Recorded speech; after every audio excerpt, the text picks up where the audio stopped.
ಮಹಿಳೆಯರನ್ನ ಹೇಳಲಿಕ್ಕೆ ಪ್ರಾರಂಭ ಮಾಡಿದ್ದಾರೆ. ಈ ಯಾವ ವೈಕುಂಠ ಪರ್ವತ ಇದೆ, ಇದಕ್ಕೆ ಒಂದೊಂದು ಯುಗದಲ್ಲಿ ಒಂದೊಂದು ಹೆಸರನ್ನ ಶತಾನಂದರು ಹೇಳಿದರು. ಆ ಹೆಸರಿನ ಕಾರಣ ಏನು? ಕೃತಯುಗದಲ್ಲಿ ಇದಕ್ಕೆ ವೃಷಭಾದ್ರಿ ಅಂತ ಕರೆಯೋದಕ್ಕೆ ಏನು ಕಾರಣ?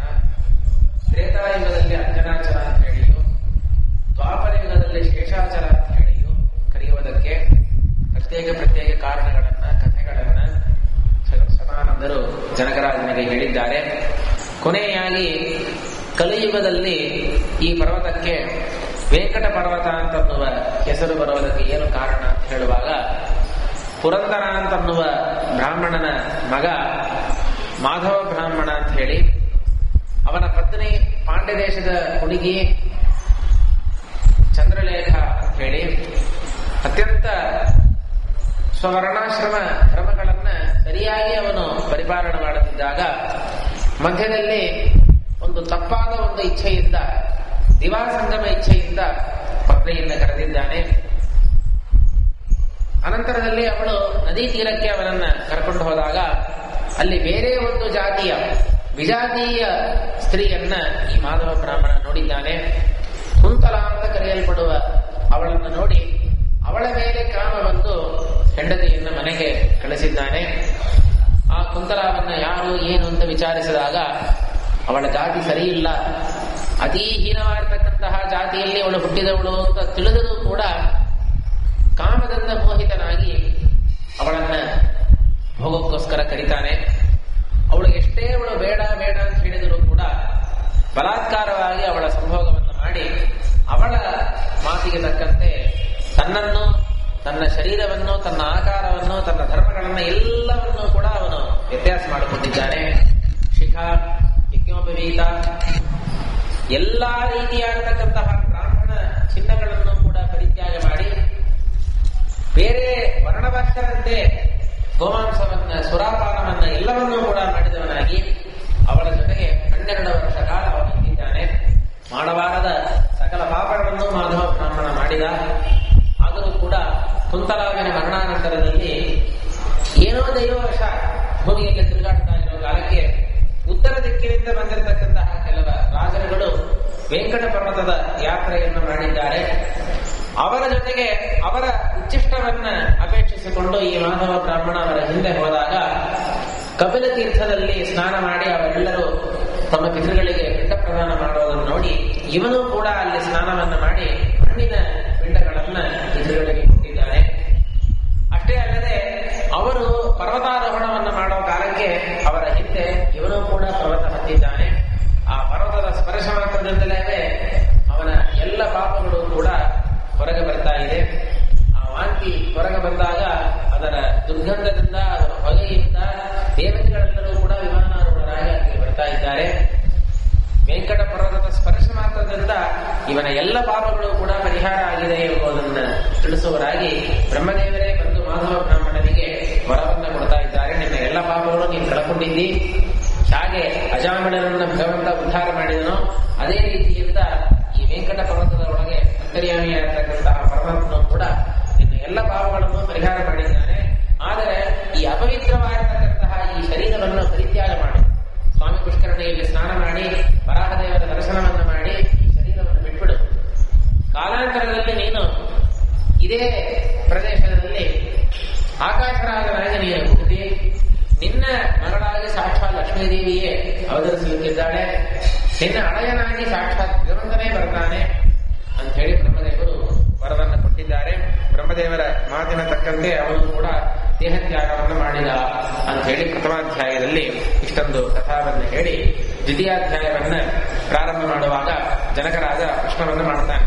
ಮರುತ್ರಾಹಾಹಿ ರಾಜಾನಂ ಭಗವಾನ್ ಆಗಮಿಷ್ಯತಿ ಇತಿತ್ವಯೋದಿತಂ ಪೂರ್ವಂ ಬ್ರಹ್ಮಚಕ್ಷ್ವ ವಿಸ್ತಾರ. ಜನಕರಾಜ ಶತಾನಂದರನ್ನು ಕೇಳಿದ, ಅಲ್ಲ, ಈ ಕಥೆಯನ್ನ ಸಂಕ್ಷೇಪವಾಗಿ ಹೇಳಿದಿರಲ್ಲ, ಈ ಪರ್ವತಕ್ಕೆ ಪರಮಾತ್ಮನೇ ಬರ್ತಾನೆ, ವೆಂಕಟ ಪರ್ವತಕ್ಕೆ ಸಾಕ್ಷಾತ್ ವೈಕುಂಠದಿಂದ ಪರಮಾತ್ಮನೇ ಬಂದು ಇಲ್ಲಿ ಲಕ್ಷ್ಮೀದೇವಿಯನ್ನ, ಪದ್ಮಾವತಿಯನ್ನ ಮದುವೆ ಮಾಡಿಕೊಡ್ತಾನೆ ಅಂತ ಹೇಳಿ ಹೇಳಿದಿರಲ್ಲ, ಅದನ್ನು ಸ್ವಲ್ಪ ಆ ಕಥೆಯನ್ನ ಸ್ವಲ್ಪ ಇನ್ನೂ ವಿಸ್ತಾರವಾಗಿ ಹೇಳ್ರಿ. ಪರಮಾತ್ಮ ಯಾವ ಕಾರಣದಿಂದ ಇಲ್ಲಿಗೆ ಬಂದ? ವೈಕುಂಠವನ್ನ ಪರಿತ್ಯಾಗ ಮಾಡಿ ಮಾಯಾವಿ ಪರಮಾತ್ಮ ತೆಕ್ವ ವೈಕುಂಠೋತ್ತಮ ಅಂತ ಹೇಳ್ತಾರಲ್ಲ, ವೈಕುಂಠವನ್ನ ಪರಿತ್ಯಾಗ ಮಾಡಿ ಪರಮಾತ್ಮ ಈ ವೆಂಕಟ ಪರ್ವತಕ್ಕೆ ಬರುವುದಕ್ಕೆ ಏನು ಕಾರಣ? ಇಲ್ಲಿ ಬಂದ ಮೇಲೆ ಅವನು ಏನು ಕಾರ್ಯವನ್ನ, ಇಲ್ಲಿ ಏನು ಕೃತ್ಯವನ್ನ ಮಾಡಿದ್ದಾನೆ? ಅಂತಹ ಒಂದು ದೊಡ್ಡ ಸ್ಥಾನವನ್ನು ಬಿಟ್ಟು ಇಲ್ಲಿ ಬಂದು ಮಾಡಬೇಕಾದ ಕೃತ್ಯ ಏನು? ಅಷ್ಟೇ ಅಲ್ಲದೆ ಈ ಯಾವ ವೆಂಕಟ ಪರ್ವತದಲ್ಲಿ ಏನೆಲ್ಲ ತೀರ್ಥಗಳಿದೆ ಅದರ ಮಹಿಮೆಗಳನ್ನು ಹೇಳಿರಿ, ಈ ಪರ್ವತದ ಮಹಿಮೆಯನ್ನು ವಿಶೇಷವಾಗಿ ಹೇಳಿರಿ, ಅಲ್ಲಿರ್ತಕ್ಕಂತಹ ವರಾಹದೇವರ ಚರಿತ್ರವನ್ನ ಮಹಾತ್ಮ್ಯವನ್ನ ಹೇಳಿರಿ, ಮತ್ತು ಆಕಾಶರಾಜ ಅಂತ ಹೇಳಿದರಲ್ಲ, ಇದೇ ಮಾಧವ ಬ್ರಾಹ್ಮಣನೇ ಮುಂದೆ ಆಕಾಶರಾಜನೇ ಹುಡ್ತಾನಲ್ಲ, ಆ ಆಕಾಶರಾಜನ ಚರಿತ್ರವನ್ನು, ಅವನ ತಮ್ಮ ತೋಂಡಮಾನ ರಾಜ ಅವನ ಚರಿತ್ರವನ್ನು ನೀವು ವಿಸ್ತಾರವಾಗಿ ನೀವು ಹೇಳಬೇಕು ಅಂತ ಹೇಳಿ ಇಷ್ಟು ಶತಾನಂದರನ್ನು ನುಡಿದು ಜನಕರಾಜ ಪ್ರಾರ್ಥನೆ ಮಾಡಿದಾಗ ಶತಾನಂದರು ಹೇಳ್ತಾರೆ, ಪುರಾದ ಋಷಯ ಸರ್ವೇ ಕಶ್ಯಪಾದ್ಯ ಮುನೀಶ್ವರ ಸುಮಖಂ ಜಾಹ್ನವೀತಿಯೇ ಸಂತೋಷ ಸಕೃತೇತಿಜಾ. ಪರಮಾತ್ಮ ವೈಕುಂಠವನ್ನ ಬಿಟ್ಟು ಈ ವೆಂಕಟ ಪರ್ವತಕ್ಕೆ ಬರುವುದಕ್ಕೆ ಏನು ಕಾರಣ? ಸುಲಭವಾದ ಕಾರಣ, ಹೆಂಡತಿಯನ್ನು ಹುಡುಕೊಂಡು ಬಂದಿದ್ದಾನೆ. ಸರಳವಾದ ಕಾರಣ. ಈ ಕಾರಣವನ್ನು ಹೇಳಲಿಕ್ಕೆ ಎಲ್ಲ, ಹೆಂಡತಿಯಾದ ಲಕ್ಷ್ಮೀದೇವಿಯಾದರೂ ವೈಕುಂಠ ಬಿಟ್ಟು ಇಲ್ಲಿ ಯಾಕೆ ಬರಬೇಕು? ಏನು ಮಹಾಪ್ರಮಾದ ಅಲ್ಲ, ಸಿಟ್ಟು ಮಾಡಿಕೊಂಡು ಬಂದಿದ್ದಾಳೆ. ಎಲ್ಲಾ ಹೆಂಗಸರು ಏನ್ ಮಾಡ್ತಾರೆ ಎಂಬುದು ಲಕ್ಷ್ಮೀದೇವಿ ತೋರಿಸ್ತಾ ಇದ್ದಾಳೆ, ಅಷ್ಟೇ ತಾನೆ. ಅವಳಿಗೇನು ದೇವರ ಮೇಲೆ ಸಿಟ್ಟಿಲ್ಲ, ದೇವರ ಜೊತೆಗೆ ಕಲಹ ಇಲ್ಲ, ಭಿನ್ನಾಭಿಪ್ರಾಯನೇ ಇಲ್ಲ. ಆದರೂ ಕೂಡ ಸ್ತ್ರೀಯರ ಸ್ವಭಾವ ಹೇಗಿರ್ತದೆ ಎಂಬುದನ್ನು ತಿಳಿಸೋದಕ್ಕೋಸ್ಕರ ಎಲ್ಲಾ ಸ್ತ್ರೀಯರು ಹೇಗೆ ಮಾಡ್ತಾರೆ, ಗಂಡನ ಜೊತೆಗೆ ಸಿಟ್ಟು ಮಾಡಿಕೊಂಡು ಎಲ್ಲ ಹೋಗ್ಬಿಡೋದು, ತಾಯಿ ಮನೆಗೆ ಹೋಗ್ಬಿಡೋದು, ಬೇರೆ ಕಡೆ ಹೋಗ್ಬಿಡೋದು, ಹೇಗೆ ಮಾಡ್ತಾರೋ ಆಮೇಲೆ ಅವರನ್ನ ಸಮಾಧಾನ ಪಡಿಸಲಿಕ್ಕೆ ಅವರ ಹಿಂದೆನೆ ಅವರ ಗಂಡಂದರು ಹೇಗೆ ಬರ್ತಾರೋ ಆ ಕಥೆ ಇಲ್ಲಿಯೂ ಆಗಿರೋದು. ಅಲ್ಲ, ಲಕ್ಷ್ಮೀದೇವಿ ಕೋಪ ಮಾಡಿಕೊಂಡು ವೈಕುಂಠ ಬಿಟ್ಟು ಇಲ್ಲಿ ಬರೋದಕ್ಕೆ, ಭೂಮಿಗೆ ಬರೋದಕ್ಕೆ ಏನು ಕಾರಣ ಅಂತ ಕೇಳಿದರೆ ಅದಕ್ಕೆ ಶತಾನಂದರು ಹೇಳ್ತಾರೆ, ಹಿಂದೆ ಗಂಗಾ ನದಿಯ ತೀರದಲ್ಲಿ ಎಲ್ಲಾ ಋಷಿಗಳು ಮಹರ್ಷಿಗಳು ಸೇರಿ, ಕಶ್ಯಪಾದ ಋಷಿಗಳೆಲ್ಲ ಸೇರಿ ಒಂದು ಯಜ್ಞವನ್ನು ಮಾಡ್ತಾ, ಸತ್ರಯಾಗವನ್ನು ಮಾಡ್ತಾ ಇದ್ರು. ಆ ಸಂದರ್ಭದಲ್ಲಿ ನಾರದರು ಬರ್ತಾ ಇದ್ದಾರೆ. ಅವರು ಎಲ್ಲಾ ಋಷಿಗಳನ್ನು ನೋಡಿ ಕೇಳಿದರು, ಯಾಕೆ ಯಜ್ಞ ಮಾಡ್ತಾ ಇದ್ದೀರಿ? ಯಾರ ಉದ್ದೇಶದಿಂದ ನೀವು ಯಜ್ಞವನ್ನು ಮಾಡೋದು? ಈ ಯಜ್ಞದ ಎಲ್ಲಾ ಫಲವನ್ನು, ಎಲ್ಲಾ ಫಲದ ಸಾರವನ್ನು ಭೋಗ ಮಾಡುವನು ಯಾರು? ಅಧ್ವರ್ಯು ಯಾರು? ಹೋತ ಯಾರು? ಇಲ್ಲಿರ್ತಕ್ಕಂತಹ ದೇವತೆಗಳು ಯಾರು? ಈ ಯಜ್ಞ ಫಲವನ್ನ ಯಾರಿಗೆ ಕೊನೆಯಲ್ಲಿ ನೀವು ಸಮರ್ಪಣೆ ಮಾಡ್ತೀರಿ? ಇದೆಲ್ಲ ಏನೋ ನಮಗೆ ಗೊತ್ತಿದೆಯಾ? ಯದ್ಯಪಿ ನಾರದರಿಗೂ ಎಲ್ಲದೂ ಗೊತ್ತಿದೆ, ಋಷಿಗಳಿಗೂ ಎಲ್ಲವೂ ಕೂಡ ಗೊತ್ತಿದೆ. ಈ ಪ್ರಶ್ನೆಗಳನ್ನೆಲ್ಲ ಕೇಳಿದರೆ ಸಣ್ಣ ಹುಡುಗರು ಕೂಡ ಉತ್ತರವನ್ನು ಕೊಡ್ತಾರೆ. ಯಜ್ಞ ಫಲವನ್ನು ಭೋಗ ಮಾಡುವನು ಯಾರು? ಪರಮಾತ್ಮ. ಸರ್ವೋತ್ತಮ ದೇವತಾ ಯಾರು? ಪರಮಾತ್ಮ. ಪರಮಾತ್ಮನಿಗೆ ಎಲ್ಲಾ ಫಲವನ್ನು ಸಮರ್ಪಣೆ ಮಾಡುತ್ತೇವೆ. ಇದು ಸಣ್ಣ ಹುಡುಗರು ಮಾತಾಡಲಿಕ್ಕೆ ಬರ್ತಕ್ಕಂತಹ ಹುಡುಗರಿಗೆ ಹೇಳಿಕೊಟ್ರೆ ಇದೆಲ್ಲ ಹೇಳುವಾಗ ಋಷಿಗಳಿಗೆ ಇದು ಗೊತ್ತಿಲ್ಲ, ನಾರದರಿಗೆ ಗೊತ್ತಿಲ್ಲ ಅಂತ ಸರ್ವಥಾ ಇಲ್ಲ. ಅವರಿಗೆಲ್ಲ ಗೊತ್ತಿದೆ. ಪರಮಾತ್ಮನೇ ಸರ್ವೋತ್ತಮ ಎಂಬ ಜ್ಞಾನ ಎಲ್ಲರಿಗಿಂತಲೂ ಕೂಡ ಸುದೃಢವಾಗಿ ಅವರಿಗೆ ಇದ್ದೇ ಇದೆ. ಅದು ಕೂಡ ಜನರಿಗೆ ತಿಳಿಸ್ಬೇಕಲ್ಲ.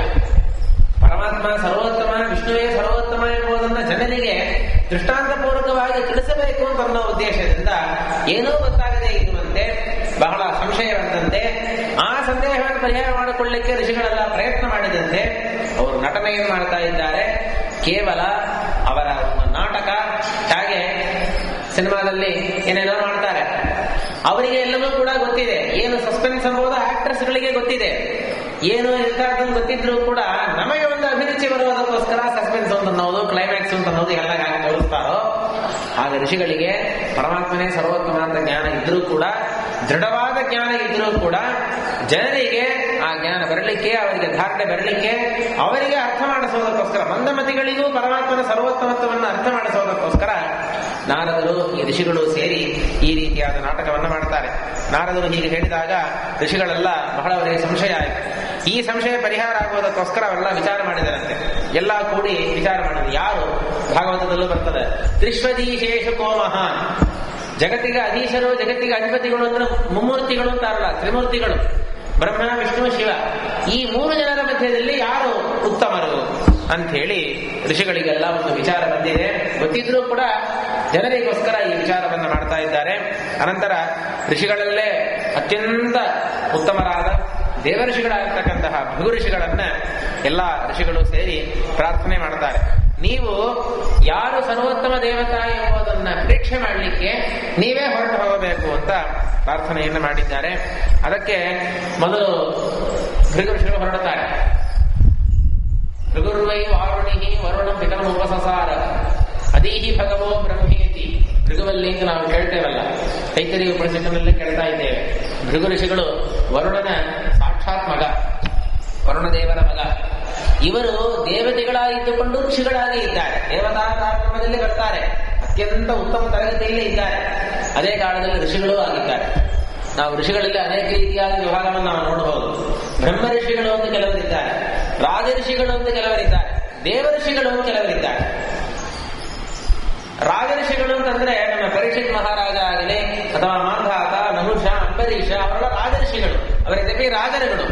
ಆದರೂ ಕೂಡ ಋಷಿಗಳಂತೆ ಅತ್ಯಂತ ಉತ್ತಮ ತರಗತಿಯಲ್ಲಿ ಬರ್ತಕ್ಕಂಥವ್ರು, ಅವರನ್ನ ರಾಜ ಋಷಿ ಅಂತ ಕರೀತಾರೆ.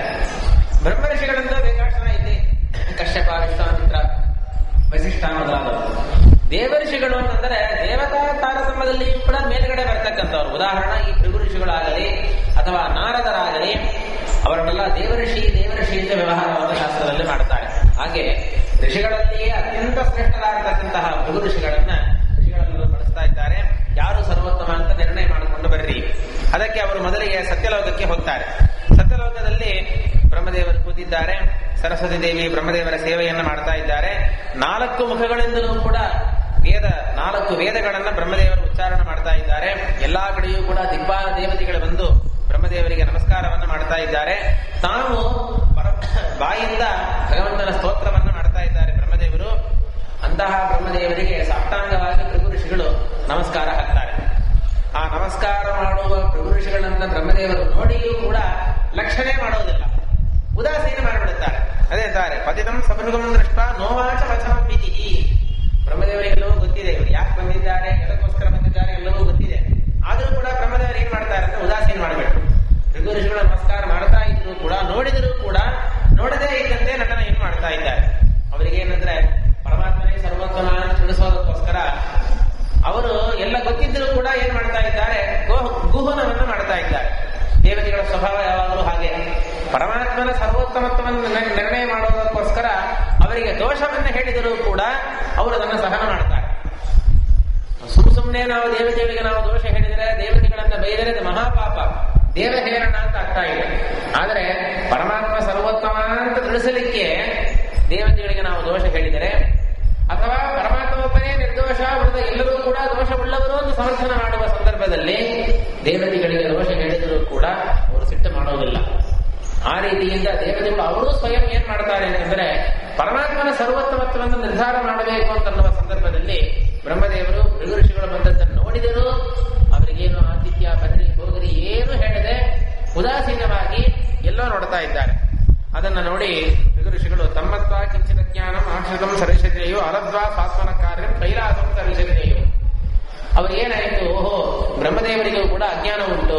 ಯಾಕೆಂದ್ರೆ ನಾನು ಪ್ರತ್ಯಕ್ಷವಾಗಿ ನಾನು ನಮಸ್ಕಾರ ಮಾಡ್ತಾ ಇದ್ದೇನೆ, ನಮಸ್ಕಾರ ಮಾಡಿದರೂ ಕೂಡ ಅವರು ನೋಡ್ತಾ ಇಲ್ಲ, ಎಲ್ಲೋ ಮನಸ್ಸಿಟ್ಟಿದ್ದಾರೆ ಅಂತಂದ್ರೆ ಅವರಿಗೆ ಎದುರಿ ಇರೋ ಪದಾರ್ಥವನ್ನು ಕೂಡ ಅವರು ತಿಳಿಯೋದಲ್ಲ. ಅಜ್ಞಾನ ಇದೆ ಬ್ರಹ್ಮದೇವರಿಗೆ ಎಂಬುದನ್ನ ಭೃಗು ಋಷಿಗಳು ತೀರ್ಮಾನ ಮಾಡ್ತಾರೆ.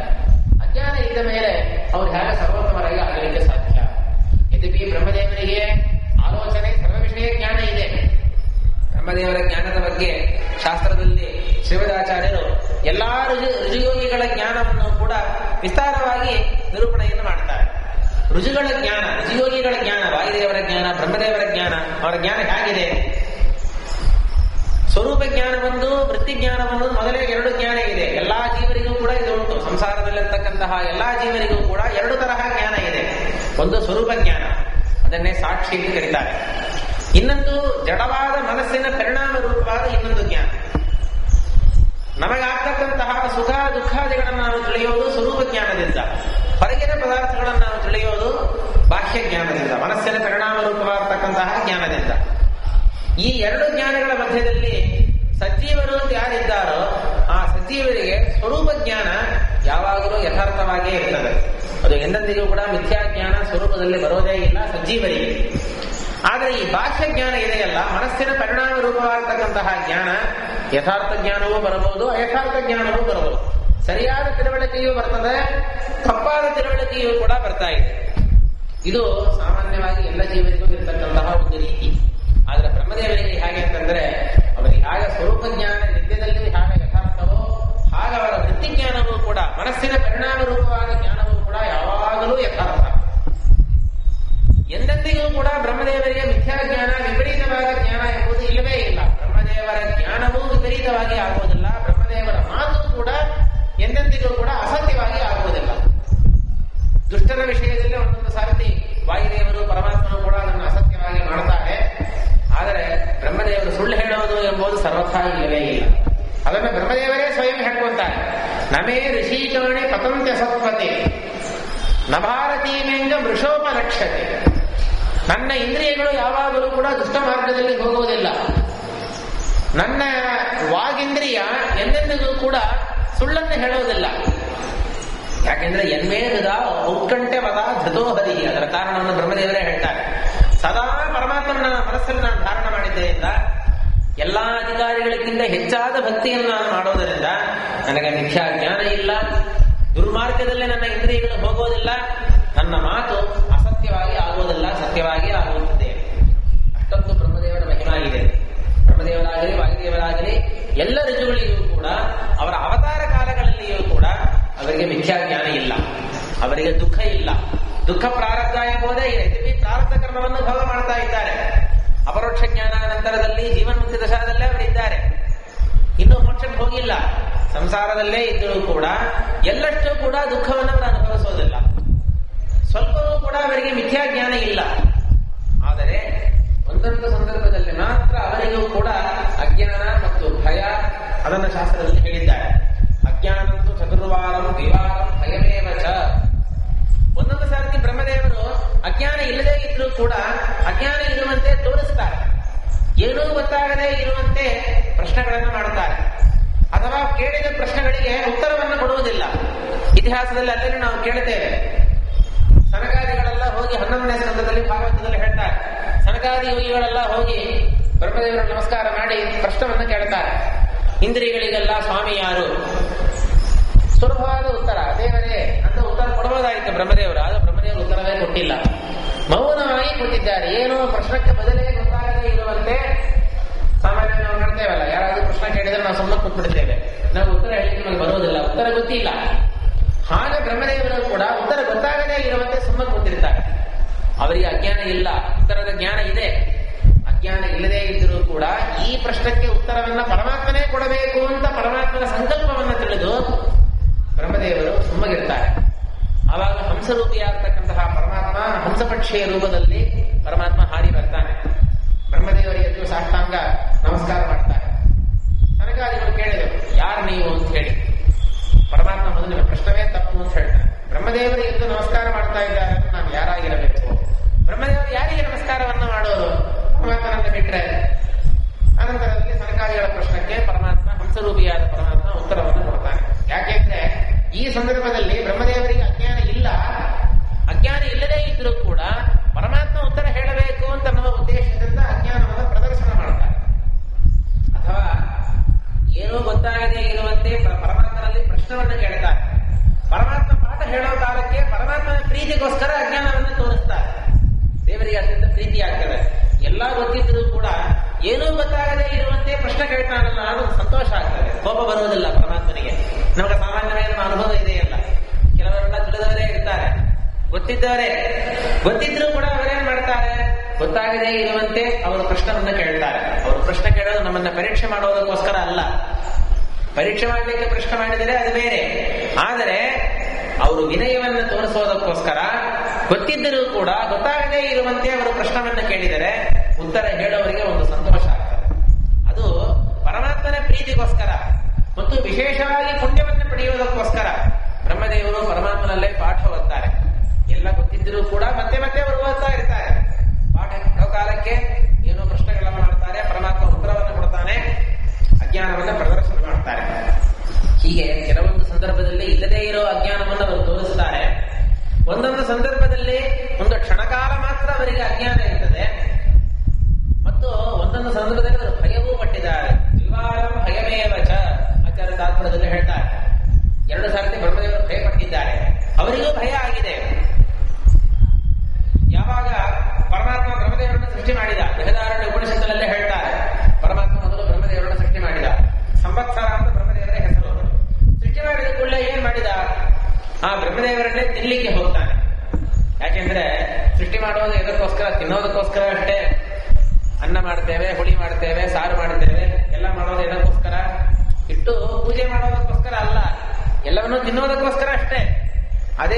ರೀತಿಯಲ್ಲೇ ಪರಮಾತ್ಮನು ಕೂಡ ಬ್ರಹ್ಮದೇವರನ್ನು ಸೃಷ್ಟಿ ಮಾಡಿದ ಕೂಡಲೇ ತಿನ್ನಲಿಕ್ಕೆ ಹೋದ. ಬ್ರಹ್ಮದೇವರು ಭಯಪಡ್ತಾರೆ. ಅವರು ಹೆದರಿಕೊಂಡು ಭಾಣ್ ಭಾಣ್ ಅಂತ ಶಬ್ದವನ್ನು ಮಾಡುತ್ತಾರೆ. ಪರಮಾತ್ಮನ ಕಡೆಯಿಂದ ಹೆದರೋದು ಅಂತ ಅನ್ನೋದು ಬ್ರಹ್ಮದೇವರಿಗೆ ಗುಣತಾನೆ, ಏನೇನು ದೋಷ ಅಲ್ಲವಲ್ಲ. ಭಾಣ್ ಭಾಣ್ ಅಂತ ಶಬ್ದವನ್ನು ಮಾಡುವ ಕಾಲಕ್ಕೆ ಅವರ ಬಾಯಿಯಿಂದ ಸರಸ್ವತಿ ದೇವಿ ಹೊಡ್ತಾ ಇದ್ದಾಳೆ. ಅವಾಗ ಪರಮಾತ್ಮ ನೆನೆಸ್ಕೊಂಡಂತೆ, ಇವಾಗ ಸದ್ಯಕ್ಕೆ ಬ್ರಹ್ಮದೇವರು ಸರಸ್ವತಿ ಇಬ್ಬರೇ ಇದ್ದಾರೆ, ಇವರಿಬ್ಬರನ್ನೇ ನಾವು ತಿಂತೇವೆ ಅಂತಂದ್ರೆ ನನಗೆ ಬಹಳ ಸ್ವಲ್ಪವಾದ ಅನ್ನವೇ ನನಗೆ ಸಿಕ್ಕಿದಂಗೆ ಆಗ್ತದೆ. ಅದೇ ಇವರಿಬ್ಬರನ್ನು ಕೂಡ ಸೃಷ್ಟಿ ಮಾಡುವಂತ ಆಜ್ಞೆಯನ್ನು ಮಾಡಿ ಇವರ ಮೂಲಕವಾಗಿ ಬೇಕಾದಷ್ಟು ಜಗತ್ತು ಸೃಷ್ಟಿ ಆದ ಮೇಲೆ ಆಮೇಲೆ ತಿಂತೇವೆ ಅಂತಂದ್ರೆ ನಮಗೇನಾಗೋದು? ಅನ್ನ ಬೇಕಾದಷ್ಟು ಸಿಗೋದು. ಸಾಮಾನ್ಯ ಮೀನುಗಾರರೆಲ್ಲ ಇರ್ತಾರಲ್ಲ, ಅವರು ಕೆಲವು ದಿವಸಗಳು ಸಮುದ್ರದಲ್ಲಿ ಮೀನು ಹಿಡಿಯೋದಿಲ್ಲ. ಯಾಕೆಂದ್ರೆ ಆ ಮೀನುಗಳು ಪ್ರಜಾವೃದ್ಧಿಯನ್ನು ಮಾಡಲಿ ಅಂತ ಹೇಳಿ ಈಗಲೇ ಅದನ್ನು ಹಿಡಿದು ಬಿಟ್ರೆ, ಎಲ್ಲಾ ಮೀನನ್ನು ಕೊಂದು ತಿಂದು ಮಾಡಿಬಿಟ್ರೆ ಮುಂದೆ ಮೀನು ಇರೋದಿಲ್ಲ, ಇವರಿಗೆ ಜೀವನವೂ ಇಲ್ಲ. ಸ್ವಲ್ಪ ಪ್ರಜಾವೃದ್ಧಿಯನ್ನು ಮಾಡಿ ಬಿಟ್ಬಿಡುತ್ತಾರೆ. ಹಾಗೆ ಪರಮಾತ್ಮನು ಕೂಡ ಬ್ರಹ್ಮದೇವರನ್ನು ಸರಸ್ವತಿ ದೇವಿಯನ್ನು ಕೂಡ ಸೃಷ್ಟಿ ಮಾಡಿಸಲಿಕ್ಕಿಟ್ಟು ಇವರ ಮೂಲಕವಾಗಿ ಏನು ಜಗತ್ತು ವಿಸ್ತಾರವಾಗಿ ಸೃಷ್ಟಿ ಮಾಡಲ್ಪಟ್ಟಿದೆ ಅದನ್ನು ನಾವೇ ತಿನ್ನೋಣ ಅಂತ ಹೇಳಿ ಬ್ರಹ್ಮದೇವರನ್ನು ಸರಸ್ವತಿ ದೇವಿಯನ್ನು ತಿನ್ನದೇ ಬಿಟ್ಟಿದ್ದಾನೆ. ಏನು ತಿನ್ನೋದನ್ನು ಬಿಟ್ಟಿದ್ದಾನೆ ಅಂತ ಅರ್ಥ ಏನು? ತಿನ್ನೋದನ್ನು ಪೋಸ್ಟ್ಪೋನ್ ಮಾಡಿ ಇಟ್ಟಿದ್ದಾನೆ. ತಿನ್ನದೇ ಇರೋದಿಲ್ಲ, ಪ್ರಳಯ ಕಾಲದಲ್ಲಿ ತಿನ್ನಲಿಕ್ಕೆ ಹೋಗ್ತಾನೆ. ಇದು ಬ್ರಹ್ಮದೇವರು ಭಯಪಟ್ಟಿದ್ದಾರೆ. ಅದೇ ಕಾಲದಲ್ಲಿ ಪರಮಾತ್ಮನ ಕಡೆಯಿಂದ ಬ್ರಹ್ಮದೇವರು ಮೊದಲು ಸೃಷ್ಟಿಯಾಗಿ ಬರೋ ಕಾಲಕ್ಕೆ ಆ ಪ್ರಳಯ ಕಾಲದಲ್ಲಿ ಏನೂ ಇರೋದಿಲ್ಲ, ಬರೀ ಕತ್ತಲು, ಬರೀ ನೀರು, ಬರೀ ಗಾಳಿ, ಇದು ಬಿಟ್ರೆ ಏನೂ ಇಲ್ಲ ಆ ಪ್ರಳಯದಲ್ಲಿ. ಆ ಗಾಳಿಯನ್ನ, ಆ ಕತ್ತಲನ್ನ, ಆ ನೀರನ್ನು ನೋಡಿ ಬ್ರಹ್ಮದೇವರು ಭಯಪಡ್ತಾರೆ. ಇದು ಸಾಮಾನ್ಯ ಕತ್ತಲು, ಗಾಳಿಯೋ, ನೀರನ್ನು ನೋಡಿ ನಮ್ಮಂತೆ ಭಯಪಡುವ ವ್ಯಕ್ತಿ ಎಲ್ಲ ಬ್ರಹ್ಮದೇವರು. ಆ ಪ್ರಳಯದಲ್ಲಿ ಇದ್ದಿರ್ತಕ್ಕಂತಹ ನೀರಾಗಲಿ, ಗಾಳಿಯಾಗಲಿ, ಕತ್ತಲಾಗಲಿ ಎಲ್ಲವೂ ಕೂಡ ದುರ್ಗಾತ್ಮಕ. ದುರ್ಗಾದೇವಿಯ ಕತ್ತಲಿನ ರೂಪದಲ್ಲಿ, ಗಾಳಿಯ ರೂಪದಲ್ಲಿ, ನೀರಿನ ರೂಪದಲ್ಲಿ ಇದ್ದಾಳೆ. ಅದನ್ನು ನೋಡಿ ಬ್ರಹ್ಮದೇವರು ಭಯಪಡ್ತಾರೆ. ಯಾಕೆ ಎಲ್ಲ ಹೇಳ್ತಾ ಇದೆ ಯಾಕಂದ್ರೆ ಆ ಅಜ್ಞಾನ ಮತ್ತು ಭಯ ಅದನ್ನ ತಾತ್ಕಾಲಿಕವಾಗಿ ಬ್ರಹ್ಮದೇವರು ಕೆಲವು ಕಡೆ ಪ್ರದರ್ಶನ ಮಾಡಿದ್ದಾರೆ. ಕೆಲವು ಕಡೆ ಕ್ಷಣಕಾಲ ಮಾತ್ರ ಅವರಿಗೆ ಅಜ್ಞಾನ ಇದೆ. ಸಾಮಾನ್ಯವಾಗಿ ಬ್ರಹ್ಮದೇವರಿಗೆ ಅಜ್ಞಾನ ಇಲ್ಲ. ಜಗತ್ತಿನ ವಿಷಯದಲ್ಲಂತೂ ಅವರಿಗೆ ಸ್ವತಃ ಅಜ್ಞಾನ ಇಲ್ಲ. ಆಲೋಚನೆ ಮಾಡಿದರು ಅಂತಂದರೆ ಸರ್ವವನ್ನು ಕೂಡ ಅವರ ಜ್ಞಾನದಿಂದ ಅವರು ಅವಗಾಹ ಮಾಡ್ತಾ ಇದ್ದಾರೆ. ಆಲೋಚನೆ ಸರ್ವ ವಿಷಯ ಜ್ಞಾನ. ಲಕ್ಷ್ಮೀದೇವಿಗೆ ಆಲೋಚನೆ ಮಾಡದೇ ಇದ್ರೂ ಕೂಡ ಸರ್ವ ವಿಷಯ ಜ್ಞಾನ. ಬ್ರಹ್ಮದೇವರಿಗೆ ಆಲೋಚನೆ ಮಾಡಿದಾಗ ಸರ್ವವಸ್ತು ವಿಷಯಕವಾದ ಜ್ಞಾನ ಜಗತ್ತಿನ ವಿಷಯದಲ್ಲಿ ಉಂಟು. ಆದರೆ ಪರಮಾತ್ಮನ ವಿಷಯದಲ್ಲಿ ಎಷ್ಟು ಆಲೋಚನೆ ಮಾಡಿದರೂ ಕೂಡ ಸಂಪೂರ್ಣವಾಗಿ ಪರಮಾತ್ಮ ತಿಳಿಯಲಿಕ್ಕೆ ಸಾಧ್ಯ ಇಲ್ಲ. ಲಕ್ಷ್ಮೀದೇವಿಗೂ ಸಾಧ್ಯ ಇಲ್ಲ, ಬ್ರಹ್ಮದೇವರಿಗೂ ಸಾಧ್ಯ ಇಲ್ಲ. ಹೀಗೆ ಇಂತಹ ಮಹಾಜ್ಞಾನಿಗಳಾಗಿರ್ತಕ್ಕಂತಹ ಬ್ರಹ್ಮದೇವರಿಗೆ ಭೃಗು ಋಷಿಗಳು ಬಂದಿದ್ದು ಗೊತ್ತಿಲ್ಲವೇ? ಅಥವಾ ಅವರು ನಮಸ್ಕಾರ ಮಾಡ್ತಾ ಇದ್ದಾರೆ, ಎದಕ್ಕೋಸ್ಕರ ಬಂದಿದ್ದಾರೆ ಎಲ್ಲ ಗೊತ್ತಿದೆ. ಗೊತ್ತಿದ್ರೂ ಕೂಡ ಪರಮಾತ್ಮನ ಸರ್ವೋತ್ತಮತ್ವ ನಿಶ್ಚಯ ಆಗಬೇಕು ಅಂತ ಅನ್ನೋ ಉದ್ದೇಶದಿಂದ ಬ್ರಹ್ಮದೇವರು ಅಜ್ಞಾನವನ್ನು ತೋರಿಸ್ತಾ ಇದ್ದಾರೆ. ಏನು ಗೊತ್ತಾಗದೇ ಇರುವಂತೆ ಅವರು ತೋರಿಸ್ತಾ ಇದ್ದಾರೆ. ಅದಕ್ಕೆ ಬ್ರಹ್ಮದೇವರಿಗೂ ಕೂಡ ಅಜ್ಞಾನ ಉಂಟು ಅಂತ ನಿರ್ಧಾರ ಮಾಡಿ ಭೃಗು ಋಷಿಗಳು ಅಲ್ಲಿಂದ ಹೊರಡ್ತಾ ಇದ್ದಾರೆ. ಮತ್ತು ಅಜ್ಞಾನದಲ್ಲಿಯೂ ಕೂಡ ನಾವು ಅವಶ್ಯವಾಗಿ ಉಳಿಬೇಕಾದ ಪ್ರಮೇಯ ಎರಡು ರೀತಿಯಾದ ಅಜ್ಞಾನ ಉಂಟು.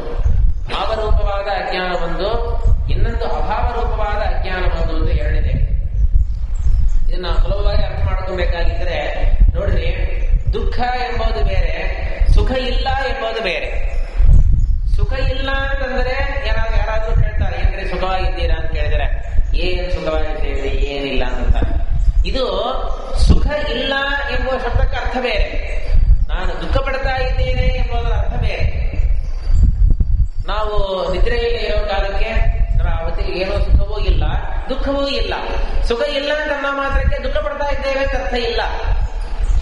ದುಃಖ ಪಡ್ತೇವೆ ಅಂತ ಅನ್ನೋ ಮಾತ್ರಕ್ಕೆ ಸುಖ ಇಲ್ಲ ಅಂತೂ ಇಲ್ಲ. ಒಂದೇ ಕಾಲದಲ್ಲೇ ನಮಗೆ ಸುಖವೂ ಆಗಬಹುದು, ದುಃಖವೂ ಆಗಬಹುದು, ಜೊತೆಗೂ ಕೂಡ ಎರಡೂ ಆಗಬಹುದು. ನಾವು ನದಿಯಲ್ಲಿ ನಾವು ನಡೆದು ಹೋಗ್ತಾ ಇರ್ತೇವೆ, ನದಿ ನೀರಿನಲ್ಲಿ ಹೋಗ್ತಾ ಇದ್ದೇವೆ, ಇಷ್ಟೇ ಇಷ್ಟು ಮೊಳಕಾಲಷ್ಟು ನೀರು, ಆ ನದಿ ನೀರು ತಂಪಗ ಕಾಲಿಗೆ ಸುಖವನ್ನು ಕೊಡ್ತಾ ಇದೆ. ಅದೇ 12 ಗಂಟೆ ಬಿಸಿಲು, ತಲೆಯಲ್ಲಿ ಸೂರ್ಯನ ಕಿರಣ ತಾಪವನ್ನು ಕೊಡ್ತಾ ಇದೆ. ಒಂದೇ ಸಮಯದಲ್ಲಿ ದುಃಖವೂ ಆಗ್ತಾ ಇದೆ, ಅದೇ ಸಮಯದಲ್ಲಿ ಸುಖವೂ ಆಗ್ತಾ ಇದೆ. ಸುಖ ಇಲ್ಲ ಅಂತಿಲ್ಲ, ಇವಾಗ ಸುಖ ಇದೆ, ಆದ್ರೆ ಅದೇ ಕಾಲದಲ್ಲಿ ದುಃಖವೂ ಇದೆ. ಗಾಢ ನಿದ್ರೆಯಲ್ಲಿ ದುಃಖವೂ ಇಲ್ಲ, ಸುಖವೂ ಇಲ್ಲ, ಸ್ವರೂಪ ಸುಖ ಇದೆ ಬೇರೆ. ಹೀಗೆ ಸುಖ ಇಲ್ಲ ಅಂತ ಅನ್ನೋದರ ಅರ್ಥ ಬೇರೆ, ದುಃಖ ಇದೆ ಎಂಬುದರ ಅರ್ಥ ಬೇರೆ. ಆ ರೀತಿಯಿಂದ ಅಜ್ಞಾನ ಅಂತ ಅನ್ನೋ ಕಡೆಯಲ್ಲೂ ಹಾಗಾಗಿ ನಾವು ಹೇಳಬಹುದು. ಅಜ್ಞಾನ ಇದೆ ಎಂಬುದಕ್ಕೆ ಬೇರೆ ಅರ್ಥ, ಜ್ಞಾನ ಇಲ್ಲ ಎಂಬುದಕ್ಕೆ ಬೇರೆ ಅರ್ಥ. ಜ್ಞಾನ ಇಲ್ಲ ಅಂತೇವೆ ನೋಡ್ರಿ, ಆ ಅಜ್ಞಾನ ಲಕ್ಷ್ಮೀದೇವಿಯನ್ನು ಪ್ರಾರಂಭ ಎಲ್ಲರಿಗೂ ಉಂಟು. ಯಾಕೆ ಲಕ್ಷ್ಮೀದೇವಿಗೂ ಕೂಡ ಜ್ಞಾನ ಇಲ್ಲ, ಪರಮಾತ್ಮನ ವಿಷಯದಲ್ಲಿ ಸಂಪೂರ್ಣವಾದ ಜ್ಞಾನ ಇಲ್ಲ. ಜಗತ್ತಿನ ವಿಷಯದಲ್ಲಿ ಸಂಪೂರ್ಣವಾದ ಜ್ಞಾನ ಇದೆ, ಪರಮಾತ್ಮನ ವಿಷಯದಲ್ಲಿ ಎಲ್ಲರಿಗಿಂತಲೂ ಕೂಡ ಹೆಚ್ಚಿನ ಜ್ಞಾನ ಇದೆ, ಆದರೆ ಸಂಪೂರ್ಣವಾದ ಜ್ಞಾನ ಇಲ್ಲ.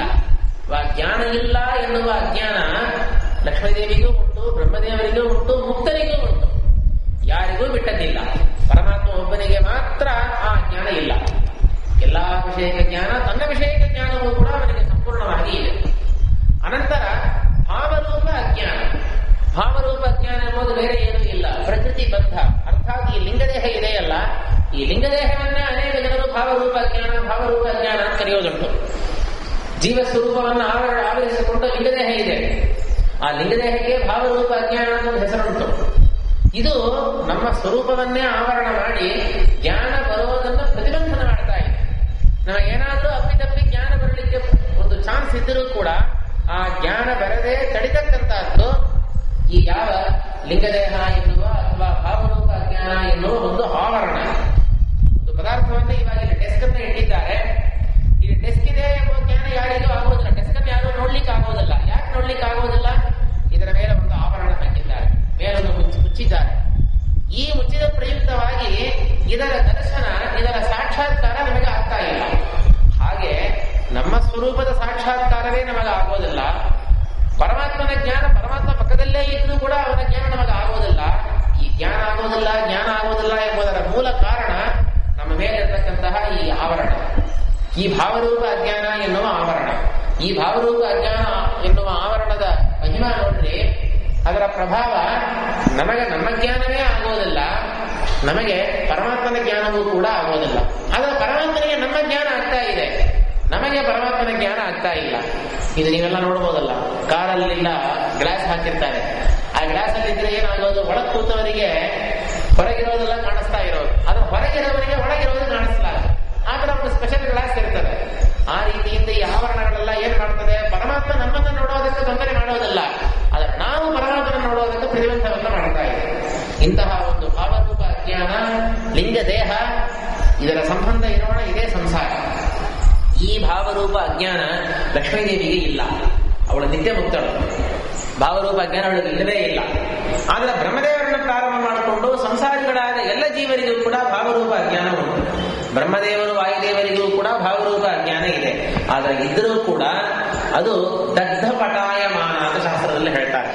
ಒಂದು ಬಟ್ಟೆ ಇರ್ತದೆ, ಆ ಬಟ್ಟೆ ಸುಟ್ಟು ಹೋಗ್ತದೆ, ಬೆಂಕಿಯಲ್ಲಿ ಸುಟ್ಟೋಯ್ತು. ಸುಟ್ಟ ಮೇಲೂ ಕೂಡ ಏನಾಗೋದು, ಅದು ಸ್ವಲ್ಪ ಬಟ್ಟೆಯಾಗೇ ಇರೋ ಹಾಗೆ ಅದು ಕಾಣಿಸ್ತಾ ಇರೋದು. ಮುಟ್ಟಿದರೆ ಬಡಬಡ ಅಂತ ಹೊಡೆದು ಹೋಗೋದು. ಅಥವಾ ಒಂದು ನ್ಯೂಸ್ ಪೇಪರ್, ಅದನ್ನು ಬೆಂಕಿ ಹಚ್ಚಿದರೆ ಏನಾಗ್ತದೆ, ಭಸ್ಮ ಆಗಿದೆ, ಆದರೆ ಅದರ ಆಕಾರ ಹಾಗೇ ಇರ್ತದೆ. ಅದರಲ್ಲಿರೋ ಅಕ್ಷರವನ್ನು ಕೂಡ ನಾವು ಓದಬಹುದು. ಆದರೆ ಒಂದು ಸಣ್ಣ ಒಂದು ಸೂಜಿಯಿಂದ ಮುಟ್ಟಿದರೆ ಸಾಕು, ದಬದಬ ಪುಡಿ ಪುಡಿಯಾಗಿ ಬಿಟ್ಬಿಡ್ತದೆ. ಆ ಸುಟ್ಟೋಗಿರ್ತಕ್ಕಂತಹ ಪೇಪರು, ಸುಟ್ಟೋಗಿರ್ತಕ್ಕಂತಹ ಬಟ್ಟೆ ಹೇಗೆ ಇದ್ರೂ ಕೂಡ ಅಷ್ಟು ದುರ್ಬಲವಾಗಿ ಇಲ್ಲದೆ ಇರೋ ಹಾಗಿದೆಯೋ ಹಾಗೆ ಬ್ರಹ್ಮದೇವರ ಮೇಲೆ ಲಿಂಗದೇಹ ಇದ್ದರೂ, ಭಾವರೂಪ ಅಜ್ಞಾನ ಇದ್ದರೂ ಕೂಡ ಅದು ಅವರನ್ನ ಅಷ್ಟೊಂದು ಪೀಡೆಯನ್ನು ಮಾಡೋದಿಲ್ಲ, ಅಷ್ಟೊಂದು ಉಪದ್ರವವನ್ನು ಮಾಡೋದಿಲ್ಲ.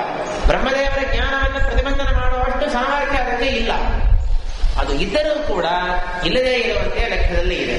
ಈ ಒಂದು ಲೆಕ್ಕದಲ್ಲಿ ಬ್ರಹ್ಮದೇವರಿಗೂ ಕೂಡ ಅಜ್ಞಾನ ಇಲ್ಲ, ಭಾವರೂಪ ಅಜ್ಞಾನವೂ ಕೂಡ ಇಲ್ಲ ಅಂತ ಕೆಲವು ಕಡೆ ಹೇಳ್ತಾರೆ. ಹೀಗೆ ಬ್ರಹ್ಮದೇವರಿಗೆ ಅಜ್ಞಾನ ಎಂಬುದು ಜಗತ್ತಿನ ವಿಷಯದಲ್ಲಿ ಸರ್ವಥಾ ಇಲ್ಲವೇ ಇಲ್ಲ. ಆದರೂ ಕೂಡ ಪರಮಾತ್ಮನ ಸರ್ವೋತ್ತಮತ್ವವನ್ನು ಸ್ಪಷ್ಟಪಡಿಸುವುದಕ್ಕೋಸ್ಕರ ಬ್ರಹ್ಮದೇವರು ಏನೂ ಗೊತ್ತಾಗದೇ ಇರುವಂತೆ ಉದಾಸೀನವಾಗಿ ಭೃಗು ಋಷಿಗಳನ್ನು ನೋಡಿದರೂ ಕೂಡ ನೋಡದೇ ಇದ್ದಂತೆ ಇದ್ದಾರೆ. ಭೃಗು ಋಷಿಗಳು ತೀರ್ಮಾನ ಮಾಡಿದರು, ಅವರೇನು ತೋರಿಸ್ತಾರೋ ಅಥವಾ ನಿಜವಾಗಿ ಮಾಡ್ತಾರೋ ಅದೆಲ್ಲ ಬೇರೆ, ಒಟ್ಟು ಬ್ರಹ್ಮದೇವರಿಗೆ ಅಜ್ಞಾನ ಉಂಟು ಅಂತ ನಿರ್ಧಾರ ಮಾಡಿ ಅವರೇ ಕೈಲಾಸ ಪರ್ವತಕ್ಕೆ ಹೋಗ್ತಾ ಇದ್ದಾರೆ. ಕೈಲಾಸ ಪರ್ವತದಲ್ಲಿ ಹೋದರೆ ಅಲ್ಲಿ ರುದ್ರದೇವರು, ಪಾರ್ವತಿ ಅವರಿಬ್ಬರು ಕೂಡ ಕ್ರೀಡೆಯನ್ನು ಮಾಡ್ತಾ ಇದ್ದಾರೆ, ವಿಹಾರವನ್ನು ಮಾಡ್ತಾ ಇದ್ದಾರೆ.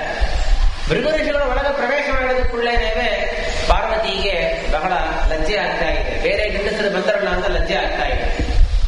ಆದ್ರೆ ರುದ್ರದೇವರಿಗೆ ಕೋಪ ಬರ್ತದೆ. ಯಾವ ಹೊತ್ತಿನಲ್ಲಿ ಬರಬೇಕು ಅಂತ ಒಂದು ವ್ಯವಸ್ಥೆ ಇಲ್ಲವಾ? ಸಾಮಾನ್ಯವಾಗಿ ಹೇಳ್ತಾರಲ್ಲ, ಒಳಗೆ ಬರಬಹುದಾ ಅಂತ ಕೇಳ್ಕೊಂಡು ಒಳಗೆ ಬರಬೇಕು, ಕಮಿಂಗ್ ಸಾರ್ ಅಂತ ಕೇಳ್ಕೊಂಡು ಬರಬೇಕಲ್ಲ. ಹಾಗೆ ಕೇಳದೆ ನೀವು ಒಳಗೆ ಬಂದಿದ್ದೀರಿ ಅಂತ ಸಿಟ್ಟು ಬಂದು ಆ ಭೃಗು ಋಷಿಗಳನ್ನೇ ಹೊಡಿಲಿಕ್ಕೆ ಹೋಗ್ತಾರೆ. ನೋಡ್ರಿ, ಬ್ರಹ್ಮದೇವರು ಅಜ್ಞಾನವನ್ನು ತೋರಿಸಿದರು, ಆದ್ರೆ ರುದ್ರದೇವರು ಕೋಪವನ್ನೇ ತೋರಿಸ್ತಾ ಇದ್ದಾರೆ. ಕೋಪ ಎಂಬುದು ತಮೋಗುಣದ ಕಾರ್ಯ. ತಮೋಗುಣದ ಕಾರ್ಯವಾದ ಕೋಪ ಇದೆ ಅಂತಂದ ಮೇಲೆ ಕೋಪ ಒಂದಿದ್ರೆ ಸಾಕು, ಎಲ್ಲ ಮಾತುಗಳು ಕೂಡ ಅವರಲ್ಲಿ ಇದೆ ಅಂತ ಅರ್ಥ. ಅದಕ್ಕೆ ಆಯ್ತು, ಸಿಟ್ಟು ಬಂತು ಭೃಗು ಋಷಿಗಳಿಗೆ. ಸರ್ವೋತ್ತಮ ಯಾರು ಅಂತ ನಿಶ್ಚಯ ಮಾಡ್ಲಿಕ್ಕೆ ಹೋಗಿ ನಮಗೆ ಹಾನಿ ಬಂತಲ್ಲ, ನಮ್ಮನ್ನೇ ಇವರು ಹೊಡಿಲಿಕ್ಕೆ ಬರ್ತಾ ಇದ್ದಾರಲ್ಲ ಅಂತ ನಾವು ಭಯದಿಂದ ಕೈಲಾಸದಿಂದ ಹೊರಗೆ ಬರ್ತಾರೆ. ಆದ್ರೆ ಹೊರಗೆ ಬರೋ ಕಾಲಕ್ಕೆ ರುದ್ರದೇವರ ಮೇಲೆ ಅವರಿಗೆ ಕೋಪ ಆಗ್ತದೆ, ಭೃಗು ಋಷಿಗಳಿಗೆ ಕೋಪ ಆಗ್ತದೆ. ರುದ್ರದೇವರಿಗೆ ಅವರು ಶಾಪವನ್ನ ಕೊಡ್ತಾರೆ. ಯದ್ಯಪಿ ತಾರತಮ್ಯದಲ್ಲಿ ರುದ್ರದೇವರು ಬಹಳ ಉತ್ತಮರು, ಭೃಗು ಋಷಿಗಳು ಎಲ್ಲೋ ಇದ್ದಾರೆ, ಆದರೂ ಕೂಡ ಬ್ರಾಹ್ಮಣರು ಕೊಡತಕ್ಕಂತಹ ಶಾಪವನ್ನ ಸ್ವೀಕರಿಸಬೇಕು ಅಂತ ಪರಮಾತ್ಮನ ಆಜ್ಞೆ. ಆ ಬ್ರಾಹ್ಮಣರಿಗೆ ಮರ್ಯಾದೆ ಕೊಡೋದಕ್ಕೋಸ್ಕರ ಅದಕ್ಕೆ ಬ್ರಾಹ್ಮಣರ ಶಾಪವನ್ನ ದೇವರೇ ಸ್ವೀಕಾರ ಮಾಡ್ತಾರೆ. ಬ್ರಹ್ಮದೇವರು ಆ ಶಾಪವನ್ನ ಸ್ವೀಕಾರ ಮಾಡ್ತಾರೆ. ರುದ್ರದೇವರಾಗಲಿ ಎಲ್ಲ ದೇವತೆಗಳು ಕೂಡ ಬ್ರಾಹ್ಮಣರು ಋಷಿಗಳು ಶಾಪವನ್ನು ಕೊಟ್ರೆ ಆ ಶಾಪವನ್ನ ಮೀರುವ ಸಾಮರ್ಥ್ಯ ಇದ್ದರೂ ಕೂಡ ಆ ಶಾಪವನ್ನು ಅನುವರ್ತನೆ ಮಾಡ್ತಾ ಇದ್ದಾರೆ. ಯಾಕೆಂದ್ರೆ ಲೋಕದಲ್ಲಿ ಬ್ರಾಹ್ಮಣರಿಗೆ ಮರ್ಯಾದೆ ಇರಲಿ ಅಂತ ಅನ್ನೋದಕ್ಕೋಸ್ಕರ ರುದ್ರದೇವರಿಗೆ ಇವರು ಶಾಪವನ್ನ ಕೊಡ್ತಾರೆ. ಈಗ ನೀವು ಬೇರೆ ಒಬ್ಬರು ಬರ್ತಾ ಇರೋ ಸಂದರ್ಭದಲ್ಲಿಯೂ ಕೂಡ ಕಾಮದಿಂದ ಪತ್ನಿಯ ಜೊತೆಗೆ ವಿಹಾರವನ್ನು ಮಾಡ್ತಾ ಇದ್ದೀರಲ್ಲ, ಇನಿಮೇ ನಿಮಗೆ ಭೂಮಿಯಲ್ಲಿ ಪೂಜೆಯೇ ಇಲ್ಲದೆ ಹೋಗಲಿ. ಪೂಜೆ ಅಂತ ಆದರೆ ನಿಮ್ಮ ಲಿಂಗಕ್ಕೆ ಪೂಜೆ ಆಗಲಿ, ನಿಮಗೆ ಪೂಜೆ ಇಲ್ಲದೆ ಹೋಗಲಿ. ಅದಕ್ಕೆ ರುದ್ರದೇವರಿಗೆ ನೋಡ್ರಿ, ಮೂರ್ತಿಮಂತರಾದ ರುದ್ರದೇವರಿಗೆ ಎಲ್ಲಿಯೂ ಕೂಡ ಪೂಜೆ ಇಲ್ಲ, ರುದ್ರದೇವರ ಲಿಂಗಕ್ಕೆ ಪೂಜೆಯನ್ನು ಮಾಡ್ತಾ ಇದ್ದಾರೆ. ಇದು ಈ ರೀತಿಯಾಗಿರ್ತಕ್ಕಂತಹ ಶಾಪವನ್ನ ಭೃಗು ಋಷಿಗಳು ಕೊಟ್ಟು ಅವರು ಅಲ್ಲಿಂದ ಕೈಲಾಸ ಪರ್ವತದಿಂದ ವೈಕುಂಠಕ್ಕೆ ಹೋಗ್ತಾ ಇದ್ದಾರೆ. ವೈಕುಂಠವನ್ನ ವರ್ಣನ ಮಾಡ್ತಾರೆ. ಅದ್ಭುತವಾದ ವೈಕುಂಠ, ಅದರಲ್ಲಿ ದೇವರ ಮನೆ. ಕೊಳ್ಳೆಗಾಲ ಇವಾಗ ದ್ವಾರಪಾಲಕರು ಯಾರೂ ಇಲ್ಲ, ಅದನ್ನ ನಾವು ಹೇಳಬೇಕು. ಇಲ್ಲ ಅಂದ್ರೆ ಅದು ಒಂದು ದೊಡ್ಡ ಪ್ರಶ್ನೆ ಆಗ್ತಾ ಇತ್ತು. ಅವರು ಒಳಗೆ ಹೋಗ್ತಾರೆ. ಒಳಗೆ ಶೇಷದೇವರ ಪರ್ಯಂಕದಲ್ಲಿ ಲಕ್ಷ್ಮೀ ಸಮೇತನಾಗಿ ಪರಮಾತ್ಮ ಅಲ್ಲಿ ಮಲಕೊಂಡಿದ್ದಾನೆ. ಭೃಗು ಋಷಿಗಳು ಮೊದಲೇ ಸ್ವಲ್ಪ ಕಡುಪಲ್ಲಿ ಇದ್ದಾರೆ. ಬ್ರಹ್ಮದೇವರು ಲಕ್ಷ್ಯ ಮಾಡಿಲ್ಲ, ರುದ್ರದೇವರು ಹೊಡಿಲಿಕ್ಕೆ ಬಂದರು. ಮತ್ತು ಇವನಾದರೂ ಏನ್ ಮಾಡ್ತಾನೆ ಅಂತ ಒಂದು ಅವರಿಗೆ ಜಿಜ್ಞಾಸ. ಅವರ ಅದೇ ಕಾಲದಲ್ಲಿ ಪರೀಕ್ಷೆ ಮಾಡಬೇಕಲ್ಲ, ಪರೀಕ್ಷೆ ಮಾಡ್ಲಿಕ್ಕೆ ಯಾವಾಗಲೂ ಏನ್ ಮಾಡಬೇಕು, ಸ್ವಲ್ಪ ಅವರನ್ನ ರೇಗಿಸಿ ಬಿಡಬೇಕು. ರೇಗಿಸಿ ಬಿಟ್ರೆ ತಾನೇ ಅವರು ಕೋಪ ಮಾಡ್ತಾರಾ ಇಲ್ಲವಾ ಎಂಬುದು ಗೊತ್ತಾಗೋದು. ಸುಮ್ಮನೆ ಕೂತಿರೋ ಕಾಲಕ್ಕೆ ಯಾರು ಕೋಪ ಮಾಡ್ತಾರೆ? ರೇಗಿಸಿ ಬಿಟ್ಟು ಅವರಿಗೆ ಕೋಪ ಬಂದಿಲ್ಲ ಅಂತಂದ್ರೆ ಆಗ ಅವ ಸರ್ವೋತ್ತಮವನ್ನು ನಿರ್ಣಯ ಮಾಡಬಹುದು. ಅದಕ್ಕೆ ಭೃಗುಗಳು ಹೋದರು. ಹೋಗಿ ಪರಮಾತ್ಮನ ಎದೆಯಲ್ಲಿ, ಪರಮಾತ್ಮನ ವಕ್ಷಸ್ಥಳದಲ್ಲಿ ಕಾಲಿಂದ ಒದಿತಾ ಇದ್ದಾರೆ. ಅಷ್ಟು ಒದ್ದರೂ ಕೂಡ ದೇವರು ಕೋಪವನ್ನೇ ಮಾಡುವುದಿಲ್ಲ. ನಾವು ತಕ್ಷಣದಲ್ಲಿ ಎದ್ದು ಮನೆಯಿಂದ ಬಂದು ಭೃಗು ಋಷಿಗಳ ಕಾಲಲ್ಲಿ ನಮಸ್ಕಾರ ಮಾಡ್ತಾ ಇದ್ದಾನೆ ಪರಮಾತ್ಮ. ನೋಡ್ರಿ, ಸರ್ವೋತ್ತಮ ವ್ಯಕ್ತಿ ತನ್ನ ಸರ್ವೋತ್ತಮತ್ವವನ್ನು ನಿಶ್ಚಯ ಮಾಡಲಿಕ್ಕೆ ಇವರು ಬಂದಿದ್ದಾರೆ ಎಂಬುದು ಗೊತ್ತಿದೆ. ಆದರೂ ಕೂಡ ಬ್ರಾಹ್ಮಣರಲ್ಲಿ ದೊಡ್ಡವರಲ್ಲಿ ನಾವು ಹೇಗಿರಬೇಕು ಎಂಬುದನ್ನು ಪರಮಾತ್ಮ ತಿಳಿಸ್ತಾ ಇದ್ದಾನೆ. ನಮಸ್ಕಾರ ಮಾಡ್ತಾನೆ. ನಮಸ್ಕಾರ ಮಾಡಿ ಭೃಗು ಋಷಿಗಳನ್ನು ಆಲಿಂಗನ ಮಾಡ್ಕೊತಾನೆ. ಆ ಭೃಗು ಋಷಿ ನೋಡಿ ಮಾತಾಡ್ತಾನೆ ಬೇರೆ, ಅಯ್ಯೋ ಋಷಿಗಳೇ, ನನ್ನ ಎದೆ ಮೇಲೆ ಕೊಡದಿದ್ದೀರಲ್ಲ, ನನಗೇನು ನೋವೇನೂ ಇಲ್ಲ. ನನ್ನನ್ನ ಒದ್ದುದರಿಂದ ನಿಮ್ಮ ಕಾಲಿಗೆ ಏನಾದರೂ ನೋವಾಯ್ತೋ ಏನೋ. ಯಾಕೆಂದ್ರೆ ನನ್ನ ಶರೀರ ಬಹಳ ಕಠೋರವಾದ ಶರೀರ.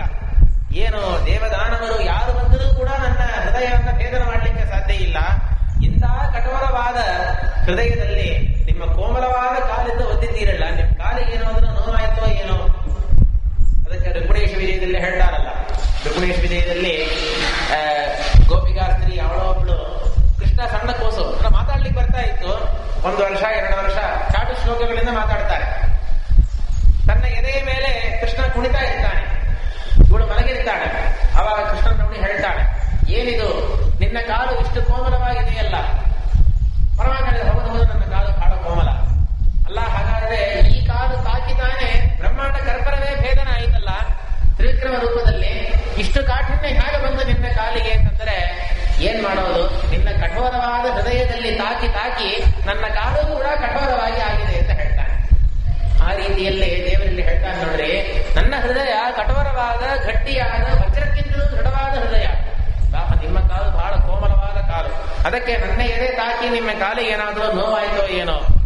ಅದು ಸಾಮಾನ್ಯವಾಗಿ ಹೇಳೋದುಂಟು. ಯಾವನೊಬ್ಬ ಹೇಳಿದಿರಂತೆ, ಕಲ್ಲು ತಾಕಿತ್ತು ಅಂತಂದ್ರೆ ಕಲ್ಲು ಏನು ಮತ್ತು ತಾಕೋದಿಲ್ಲ, ಕಲ್ಲಿಗೆ ನಮ್ಮ ಕಾಲು ತಾನ ತಾಕ್ತಾ ಇದೆ. ಅದನ್ನ ಕಲ್ಲನ್ನು ಒಯ್ಯಲು ಉಪಯೋಗ ಇಲ್ಲ. ಏನ್ ಹೇಳಬೇಕೆಲ್ಲರೂ ಕೂಡ ನನ್ನ ಕಾಲು ಗೊತ್ತಾಗದೆ ಅದನ್ನ ತಾಕಿಸಿತ್ತು ಅಂತ ಹೇಳಬೇಕು. ಅದನ್ನ ನಾವು ಹೇಗೆ ಹೇಳ್ತೇವೆ? ಮುಳ್ಳು ಚುಚ್ಚಿ ಬಿಡುತ್ತು, ಕಲ್ಲು ತಾಕಿತ್ತು, ಮುಳ್ಳು ಬಂದು ಏನು ಚುಚ್ಚಿಲ್ಲ, ಕಲ್ಲು ಬಂದು ಏನು ತಾಕಿಲ್ಲ. ನಾವು ತಾಕಿಸ್ಕೊಂಡಿದ್ದೇವೆ, ನಾವು ಚುಚ್ಚಿಸ್ಕೊಂಡಿದ್ದೇವೆ. ಆದ್ರೆ ನಮ್ಮ ಸ್ವಭಾವವೇ ಏನು ಅಂತಂದ್ರೆ ನಮ್ಮ ದೋಷವನ್ನು ನಾವು ಯಾವಾಗಲೂ ಹೇಳಿಕೊಡೋದಿಲ್ಲ. ಎಲ್ಲವನ್ನೂ ಕೂಡ ಬೇರೆ ಬೇರೆ ಮೇಲೆ ಹಾಕುವುದು. ಹೊಸದಾಗಿ ಮದುವೆ ಮಾಡಿಕೊಂಡು ಒಬ್ಬ ಬಂದಿದ್ದ. ಆವಾಗ ಹೆಂಡತಿಗೆ ಕಾಲಿಗೆ ಏನೋ ಒಂದು ತಾಕಿತ್ತು, ಕಲ್ಲು ತಾಕಿತ್ತು. ಆವಾಗ ಆ ಕಲ್ಲನ್ನು ಬೈತಾನೆ, ಯಾರು ಈ ಕಲ್ಲನ್ನು ತಂದು ಇಲ್ಲಿ ಮಧ್ಯದ ಬೀದಿಯಲ್ಲಿ ಇಟ್ಟರು ಅಂತ ಬೈತಾನೆ.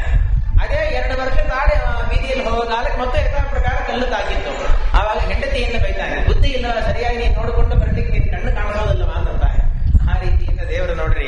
ನಿಮ್ಮ ಕೋಮಲವಾದ ಪಾದಗಳಿಗೆ ಈ ನನ್ನ ಎದೆ ತಾಕಿ ಏನು ನೋವಾಯ್ತೋ ಏನೋ ಅಂತ ತಕ್ಷಣದಲ್ಲಿ ಲಕ್ಷ್ಮೀದೇವಿಯನ್ನ ಬಿಸಿನೀರು ತರಲಿಕ್ಕೆ ಹೇಳ್ತಾನೆ. ಆ ಕಾಲದ ಪ್ರಕ್ಷಾಳನ ಕಾಲಿಗೆ ನೋವಿದ್ರೆ ಏನ್ ಮಾಡ್ಬೇಕು? ಬಿಸಿನೀರು ಹಾಕಿ ತುಳಿಬೇಕಲ್ಲ. ಅದಕ್ಕೆ ಒಳ್ಳೆ ಬಿಸಿನೀರಿನಿಂದ ಆ ಋಷಿ ಋಷಿಗಳ ಪಾದ ಪ್ರಕ್ಷಾಳನವನ್ನು ಮಾಡಿ ಆ ನೀರನ್ನ ಬ್ರಾಹ್ಮಣರ ಪಾದದಿಂದ ಬಂದಿರತಕ್ಕಂತ ನೀರನ್ನ ತಾನು ಪ್ರೋಷಣ ಮಾಡ್ಕೊಂತ ಇದ್ದಾನೆ. ಅದಾರಲ್ಲ, ಶಿವಶಿವೋ ಭೂ ಯತ್ಪಾದ ನಿಸೃತ ಸರಿ ಪ್ರವರೋಧಕೇನ ತೀರ್ಥೇನ ಮುರುದೇನ ಶಿವಶಿವೋ ಭೂ. ಇವನ ಪಾದದಿಂದ ಬಂದಿರತಕ್ಕಂತಹ ನೀರನ್ನು ಧಾರಣ ಮಾಡಿ ಅಶಿವರಾಗಿರ್ತಕ್ಕಂತಹ ರುದ್ರದೇವರು ಶಿವರಾಗಿ ಆಗಿದ್ದಾರೆ. ಅಪವಿತ್ರರಾದ ರುದ್ರದೇವರು ಅರ್ಥಾತ್ ಇಷ್ಟು ಪಾವಿತ್ರ್ಯದಲ್ಲಿ ಇದ್ದಿಲ್ಲ. ಪರಮಾತ್ಮನ ಪಾದೋದಕವನ್ನು ಧಾರಣ ಮಾಡಿ ಅಷ್ಟೊಂದು ಪಾವಿತ್ರವನ್ನು ರುದ್ರದೇವರು ಪಡೆದಿದ್ದಾರೆ. ಗಂಗಾ ಗಂಗಾ ಅಂತೇಳಿ ಹೇಳಿಕೊಂಡು ದೇವರ ಪಾದೋದಕ ಅಂತೆ ನಾವಲ್ಲಿ ಸ್ನಾನ ಮಾಡಿ ನಾವು ಪಾವಿತ್ರ್ಯವನ್ನು ಪಡಿತಾ ಇದ್ದೇವೆ. ಅಂತಹ ಪರಮಾತ್ಮ ಆ ಭೃಗು ಋಷಿಗಳ ಪಾದೋದಕವನ್ನು ತಾನೂ ಧಾರಣ ಮಾಡಿ ಲಕ್ಷ್ಮೀದೇವಿಗೂ ಅದನ್ನು ಸಿಂಪಡಿಸಿ ಮನೆ ಪೂರ್ತಿ ಸಿಂಪಡಿಸಿದಂತೆ ಆ ಪಾದೋದಕವನ್ನು. ಇದೆಲ್ಲ ನೋಡಿ ಆವಾಗ ಇವರಿಗೆ ಬಹಳ ಸಂತೋಷ ಆಯಿತು ಭೃಗು ಋಷಿಗಳಿಗೆ. ಅಲ್ಲಿ ಏನು ಬ್ರಹ್ಮದೇವರು ಲಕ್ಷ್ಯವೇ ಮಾಡಿಲ್ಲ, ರುದ್ರದೇವರು ಕೋಪ ಮಾಡ್ತಾರೆ. ಆದ್ರೆ ಇವನು ಇಷ್ಟೊಂದು ಬ್ರಾಹ್ಮಣರಲ್ಲಿ ಪ್ರೀತಿಯನ್ನು ಮಾಡ್ತಾ ಇದ್ದಾನೆ ಅಂತಂದ್ರೆ ಯಾರು ಬ್ರಾಹ್ಮಣರಲ್ಲಿ ಹೆಚ್ಚಿನ ಪ್ರೀತಿಯನ್ನು ಮಾಡ್ತಾರೋ ಅವರೇ ಸರ್ವೋತ್ತಮ ಅಂತ ನಿಶ್ಚಯವನ್ನು ಮಾಡಿ ಮತ್ತೆ ಗಂಗಾ ತೀರಕ್ಕೆ ಬಂದರು. ಆ ಎಲ್ಲಾ ಋಷಿಗಳ ಸಭೆಯಲ್ಲಿ ಸ್ಪಷ್ಟವಾಗಿ ಹೇಳ್ತಾರೆ, ಸರ್ವೋತ್ತಮ ಪರಮಾತ್ಮನೇ ಹರಿ ಸರ್ವೋತ್ತಮ ಸಾಕ್ಷಾತ್ ರಮಾದೇವಿ ತದಂತರಂ ವಿನಿರ್ವಾಯು ತದಂತೇಜ ತದಂತೆ ಸರ್ವಪೂರ್ವಕಾ.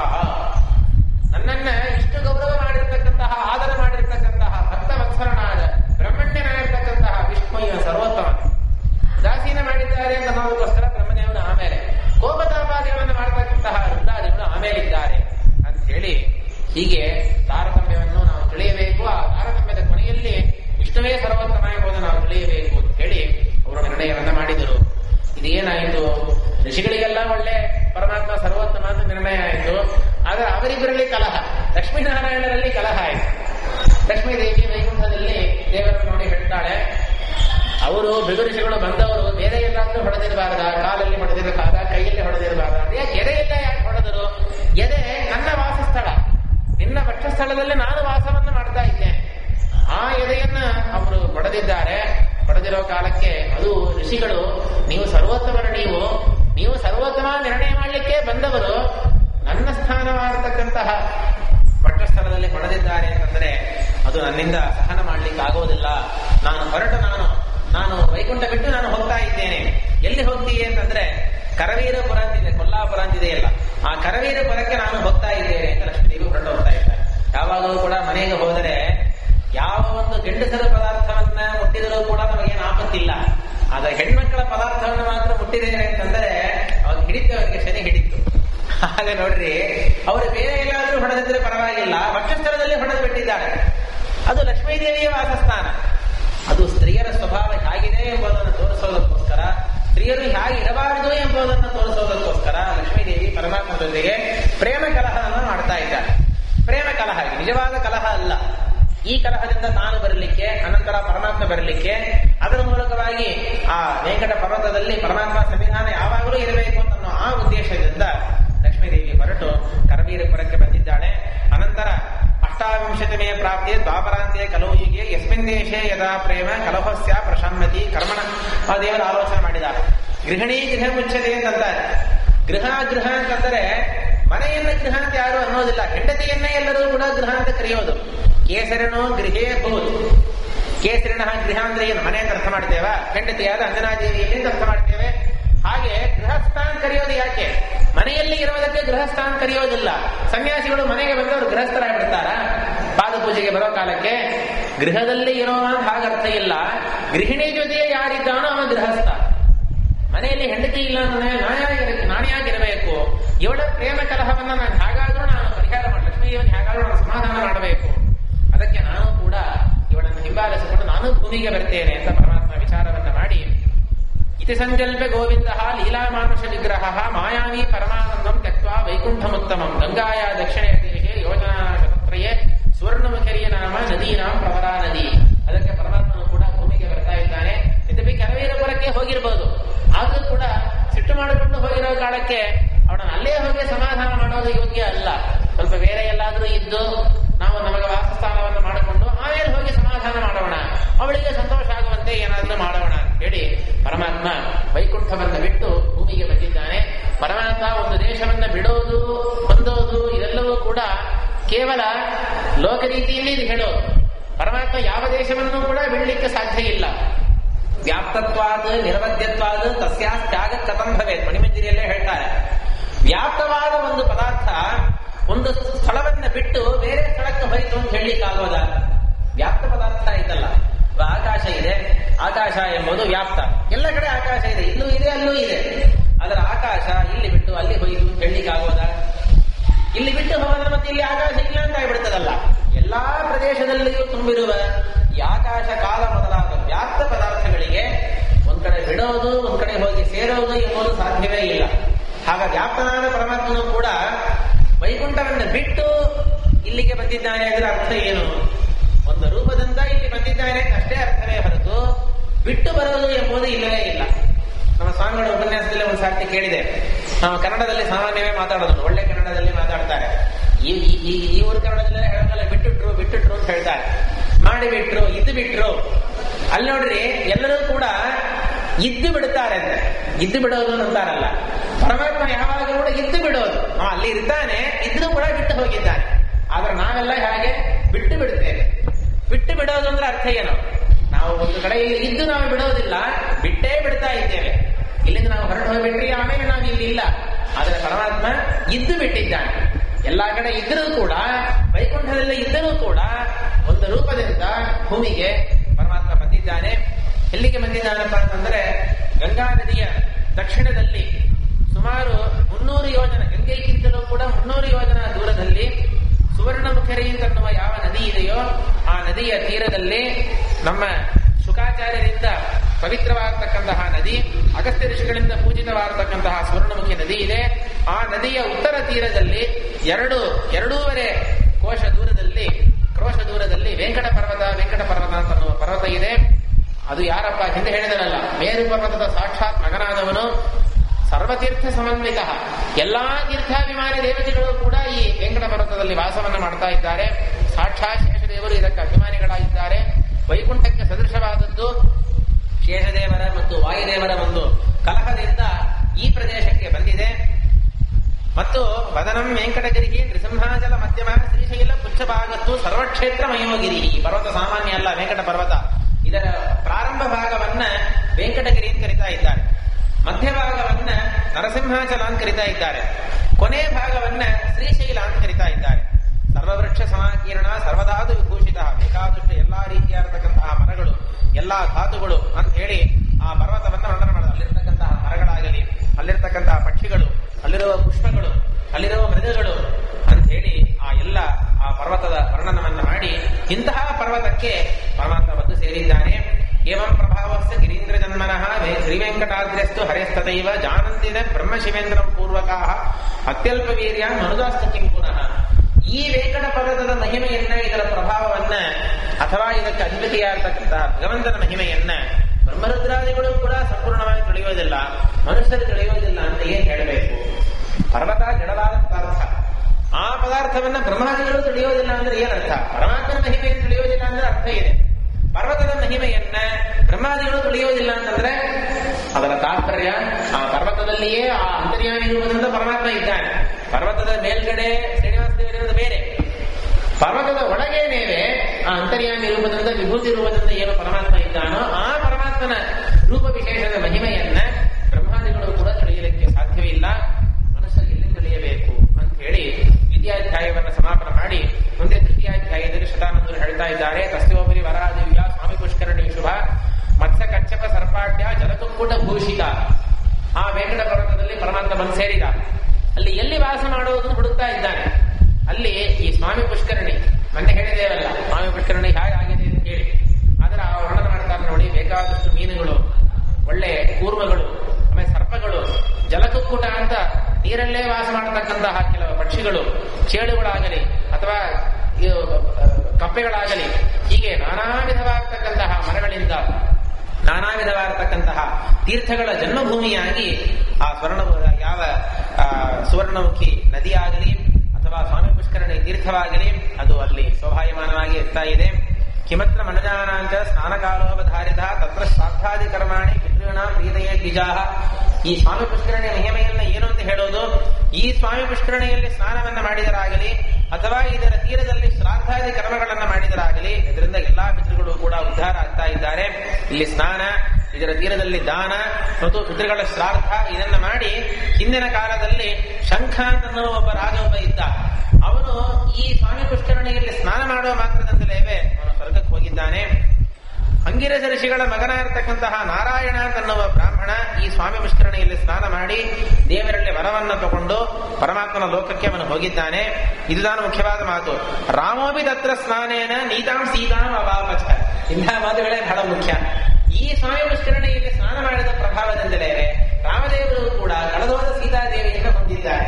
ಅದಕ್ಕೆ ಒಂದು ರಾಜಸುಗುಣ ಅಂತ ಕರೆಯೋದು. ಅದಕ್ಕೆ ಅಂದ್ರೆ ಒಂದು ಅತಿಶಯೋಕ್ತಿ ಅಂತಾರಲ್ಲ, ಅದನ್ನ ತಮಿಳಲ್ಲಿ ಕೂಡ ಹೇಳ್ತಾರಲ್ಲ, ಮಿಗೈಪಡಿಸಿ ಹೇಳೋದು ಅಂತ ಹೇಳಿ. ಒಂದು ಸಾಮಾನ್ಯವಾದ ಒಂದು ವಿಷಯವನ್ನ ಬಹಳ ಅದನ್ನ ಜಾಸ್ತಿ ಮಾಡಿ ಮಾಡಿ ಮಾಡಿ ಒಂದು ಕಲ್ಪನೆಗೆ ದೂರವಾದ ಒಂದು ವಿಷಯವನ್ನೇ ಹೇಳೋದು. ರಾಮದೇವರು ಕೂಡ ಇಲ್ಲಿ ಸ್ನಾನ ಮಾಡಿದ್ದಾನೆ, ಸೀತಾದೇವಿಯಿಂದ ಪಡೆದರು. ಸುಮ್ಮನೆ ಲೋಕದೃಷ್ಟಿಯಿಂದ ಈ ಮಾತನ್ನ ಹೇಳ್ತಾ ಇದ್ದಾರೆ. ಇಂತಹ ಯಾವ ಸ್ವಾಮಿ ಪುಷ್ಕರಣಿ ತೀರ್ಥ ಇದೆ, ಆ ಸ್ವಾಮಿ ಪುಷ್ಕರಣಿಯ ಪಶ್ಚಿಮ ದಿಕ್ಕಿನಲ್ಲಿ ವರಾಹರೂಪಿಯಾಗಿರ್ತಕ್ಕಂತಹ ಪರಮಾತ್ಮ ಒಂದು ಹುತ್ತಿನಲ್ಲಿ ಪರಮಾತ್ಮ ಇರ್ತಾ ಇದ್ದಾನೆ. ವರಾಹದೇವರೇನು ಸಾಮಾನ್ಯವಾಗಿ ತ್ರಿಕೋಟಿ ತೀರ್ಥಜಾತಾನ ಜನ್ಮಸ್ಥಾನಂಚ ಭೂಧರ. ಭೂಮಿಯಲ್ಲಿರ್ತಕ್ಕಂತಹ 3 ಕೋಟಿ ತೀರ್ಥಗಳು, ಆ ಎಲ್ಲ ತೀರ್ಥಗಳಿಗೂ ಕೂಡ ಒಂದು ಮೂಲ ಸ್ಥಾನ ಜನ್ಮಭೂಮಿ ಅಂತಂದರೆ ಸಾಕ್ಷಾತ್ ವರಾಹದೇವರು. ಆ ವರಾಹದೇವರು ಆ ಸ್ವಾಮಿ ಪುಷ್ಕರಣಿಯ ಪಶ್ಚಿಮದಲ್ಲಿ ಅವರು ಶೋಭಾಯಮಾನರಾಗಿದ್ದಾರೆ. ಅಂತಹ ಒಂದು ವೆಂಕಟ ಪರ್ವತಕ್ಕೆ ಪರಮಾತ್ಮ ಬಂದ. ಪರಮಾತ್ಮ ನೋಡ್ತಾನೆ, ಏನು ವೈಕುಂಠಕ್ಕಿಂತಲೂ ಕೂಡ ಇದು ಶ್ರೇಷ್ಠವಾಗಿದೆಯಲ್ಲ ಎಂಬುದನ್ನು ನೋಡಿ ಅಲ್ಲಿ ದೇವರು ವಿಚಾರ ಮಾಡಿದ. ಆಯ್ತು, ಪರ್ವತಕ್ಕೆ ಬಂದಾಯ್ತು, ಈ ಪರ್ವತದಲ್ಲಿ ಎಲ್ಲಿ ವಾಸವನ್ನ ಮಾಡೋದು? ನಾವೆಲ್ಲ ವೆಂಕಟ ಪರ್ವತಕ್ಕೆ ಹೋಗ್ತೇವೆ. ಇವಾಗ ಹೋಗೋ ಹಾಗಿಲ್ಲ, ಭಯಂಕರ ಗಲಾಟೆ ಆಗ್ತಾ ಇದೆ. ತೆಲಂಗಾಣನೋ ಆಂಧ್ರನೋ ಗಲಾಟೆ ಆಗ್ತಾ ಇದೆ, ಯಾರು ಹೋಗೋ ಹಾಗಿಲ್ಲ. ಅಂತಹ ಪರ್ವತಕ್ಕೆ ನಾವು ಹೋದರೆ ಯಾವ ಲಾಡ್ಜಲ್ಲಿರೋದು, ಯಾವ ಮಠದಲ್ಲಿರೋದು, ಎಲ್ಲಿ ಹೋಗಿರೋದು? ಆ ಊರಿಗೆ ಹೋದ್ರಂತೂ ಎಲ್ಲಾ ಶ್ರಮ, ಸ್ನಾನಕ್ಕೆ, ಪಾನಕ್ಕೆ, ಊಟಕ್ಕೆ, ದರ್ಶನಕ್ಕೆ ಎಲ್ಲವೂ ಕೂಡ ಶ್ರಮ ಹಾಗೆ ಆಗ್ತದೆ. ಏನದರಲ್ಲಿ ವಿಚಾರಣೆ ಇಲ್ಲ. ಅದೇ ನೋಡ್ರಿ, ದೇವರಿಗೆ ಆ ವಿಚಾರ ಅಲ್ಲಿ ಬಂತು. ಈ ಪರ್ವತದಲ್ಲಿ ಎಲ್ಲಿ ನಾವು ವಾಸವನ್ನ ಮಾಡೋದು? ಪ್ರಾಯ ದೇವರೇ ಆ ವಿಚಾರವನ್ನು ಮಾಡಿದ್ದರಿಂದ ಹೋಗುವ ಎಲ್ಲರೂ ಕೂಡ ಈ ವಿಚಾರವನ್ನೇ ಮಾಡ್ತಾರೆ ಅಂತ ಕಾಣಿಸ್ತದೆ. ಅದಕ್ಕೆ ಪರಮಾತ್ಮಲ್ಲಿ ಹೋಗಿ ವಿಚಾರ ಮಾಡಿದ, ಎಲ್ಲಿರೋದಿಲ್ಲಿ ಅಂತ ಹಾಗೆ ಹುಡುಕ್ತಾ ಇರೋ ಕಾಲಕ್ಕೆ ಆ ಸ್ವಾಮಿ ಪುಷ್ಕರಣಿಯ ತೀರದಲ್ಲೇ ದಕ್ಷಿಣ ದಿಕ್ಕಿನಲ್ಲಿ ಒಂದು ಹುತ್ತನ್ನ ನೋಡ್ತಾ ಇದ್ದಾನೆ. ಒಂದು ದೊಡ್ಡ ತಿಂತ್ರಣಿ ವೃಕ್ಷ, ಒಂದು ಹುಣಸೆ ಮರ ಇದೆ. ಆ ಹುಣಸೆ ಮರದ ಬುಡದಲ್ಲಿ ಒಂದು ವಲ್ಮೀಕ, ಒಂದು ಹುತ್ತು ಕಾಣಿಸ್ತಾ ಇದೆ. ಆ ಹುತ್ತನ್ನು ನೋಡಿ, ನಾವು ಭೂಮಿಯಲ್ಲಿ ಇರಬೇಕು, ಆದ್ರೆ ನಾವಿರೋದು ಈ ಸದ್ಯಕ್ಕೆ ಯಾರಿಗೂ ಕಾಣಿಸ್ಬಾರ್ದು, ಎಲ್ಲರಿಗೂ ಕಾಣಿಸುವಂತೆ ನಾವಿಲ್ಲಿ ಇರಬಾರದು ಅಂತ ಹೇಳಿ ಆ ವಲ್ಮೀಕದ ಒಳಗೆ, ಆ ಪರ್ವತದ ಒಳಗೆ ಪರಮಾತ್ಮ ವಾಸವನ್ನು ಮಾಡ್ತಾ ಇದ್ದಾನೆ. ಸಾಮಾನ್ಯವಾಗಿ ಏನು ಅಂತಂದ್ರೆ, ಸರ್ಪಗಳು ಹುತ್ತಿನಲ್ಲಿ ವಾಸವನ್ನು ಮಾಡೋದು. ಆ ಸರ್ಪದ ಮೇಲೆ ಮಲಗಿರುವುದು ಇವನು. ಅದಕ್ಕೋಸ್ಕರ ಏನಾಯಿತು, ನಾವು ಯಾವಾಗಲೂ ಸರ್ಪದಲ್ಲೇ ಮಲಗಿರ್ತೇವಲ್ಲ, ಸರ್ಪ ಎಲ್ಲಿ ಮಲಗತ್ತೋ ಅಲ್ಲಿ ಹೋಗಿ ನಾವು ಸ್ವಲ್ಪ ಇರೋಣ ಅಂತ ಹೇಳಿ ಆ ವಲ್ಮೀಕದಲ್ಲಿ ಪರಮಾತ್ಮ ಅದರೊಳಗೆ ಲೀನನಾಗಿ 1,000 ವರ್ಷ ಕಾಲ, ಇನ್ನೂ ದ್ವಾಪರ ಯುಗ ಮುಗಿತಾ ಇದೆ, 1,000 ವರ್ಷ ಕಾಲ ಆ ವಲ್ಮೀಕದಲ್ಲಿ ಪರಮಾತ್ಮ ವಾಸವನ್ನ ಮಾಡಿದ್ದಾನೆ. ದ್ವಾಪರ ಯುಗವು ದಾಟಿ ಹೋಯಿತು, 28ನೇ ಕಲಿಯುಗ ಬಂದಿದೆ. ಆ ಕಲಿಯುಗದ ಸಂದರ್ಭದಲ್ಲಿ ಆ ಪ್ರದೇಶದಲ್ಲಿ ಒಬ್ಬ ಚೋಳರಾಜ, ಅವನ ಹೆಸರೇನು ಪ್ರತ್ಯೇಕವಾಗಿ ಹೇಳಿಲ್ಲ, ಚೋಳರಾಜ ಹಾಗೆ ವ್ಯವಹಾರ ಮಾಡಿದ್ದಾರೆ. ಚೋಳ ದೇಶದ ರಾಜ ಒಬ್ಬ ಅಲ್ಲಿ ಇರ್ತಾ ಇದ್ದಾನೆ. ಅವನು ಆ ಭೂಮಿಯನ್ನ, ವೆಂಕಟ ಪರ್ವತ ಅಡಗಿರತಕ್ಕಂತಹ ಆ ಪ್ರದೇಶಕ್ಕೆ, ಆ ದೇಶಕ್ಕೆ ಆ ಚೋಳರಾಜ ಅಧಿಪತಿಯಾಗಿದ್ದಾನೆ. ಅವನು ಧರ್ಮದಿಂದ ರಾಜ್ಯವನ್ನ ಪಾಲನೆ ಮಾಡ್ತಾ ಇರೋ ಕಾಲಕ್ಕೆ ಯಾವುದೋ ಒಂದು ಗೋಪಾಲಿಕ ಬರ್ತಾಳೆ, ಹಸುಗಳನ್ನು ಮೇಯಿಸ್ತಕ್ಕಂತಹ ಒಂದು ಹೆಂಗಸು. ಅವಳು ರಾಜನ ಮನೆಗೆ ಬಂದು ಒಂದು ಹಸುವನ್ನು, ಒಂದು ಕರುವನ್ನು ಆ ರಾಜನಿಗೆ ಬೆಲೆಗೆ ಮಾರಿಬಿಟ್ಟು ಅವಳು ಹೊರಟು ಹೋಗ್ತಾ ಇದ್ದಾಳೆ. ಅವಳು ಯಾರಪ್ಪ, ಅವಳು ಯಾರು, ಆ ಹಸು ಯಾರು, ಆ ವತ್ಸ ಕರು ಯಾರು ಅಂತಂದ್ರೆ ಅದಕ್ಕಂತಾರೆ ಸಾಕ್ಷಾತ್ ಲಕ್ಷ್ಮೀದೇವಿಯೇ ದೇವರನ್ನು ಹುಡುಕೊಂಡು ಬಂದಿದ್ದಾಳೆ.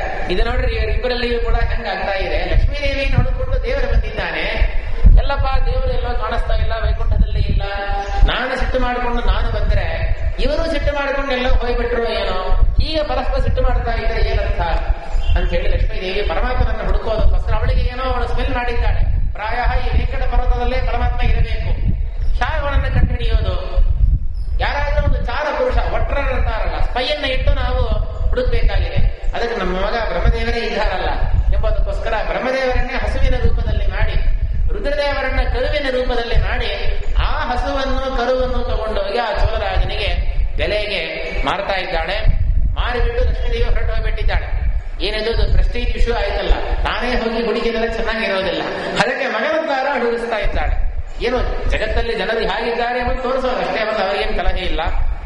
ಅದಕ್ಕೆ ಯಾವ ಬಹಳ ಹಾಲು ಕೊಡತಕ್ಕಂತಹ ಆ ಹಸುವನ್ನು ಆ ಕರುವನ್ನು ಆ ರಾಜನಿಗೆ ಮಾರಿ ಲಕ್ಷ್ಮೀದೇವಿ ಹೊರಟೋದಳು.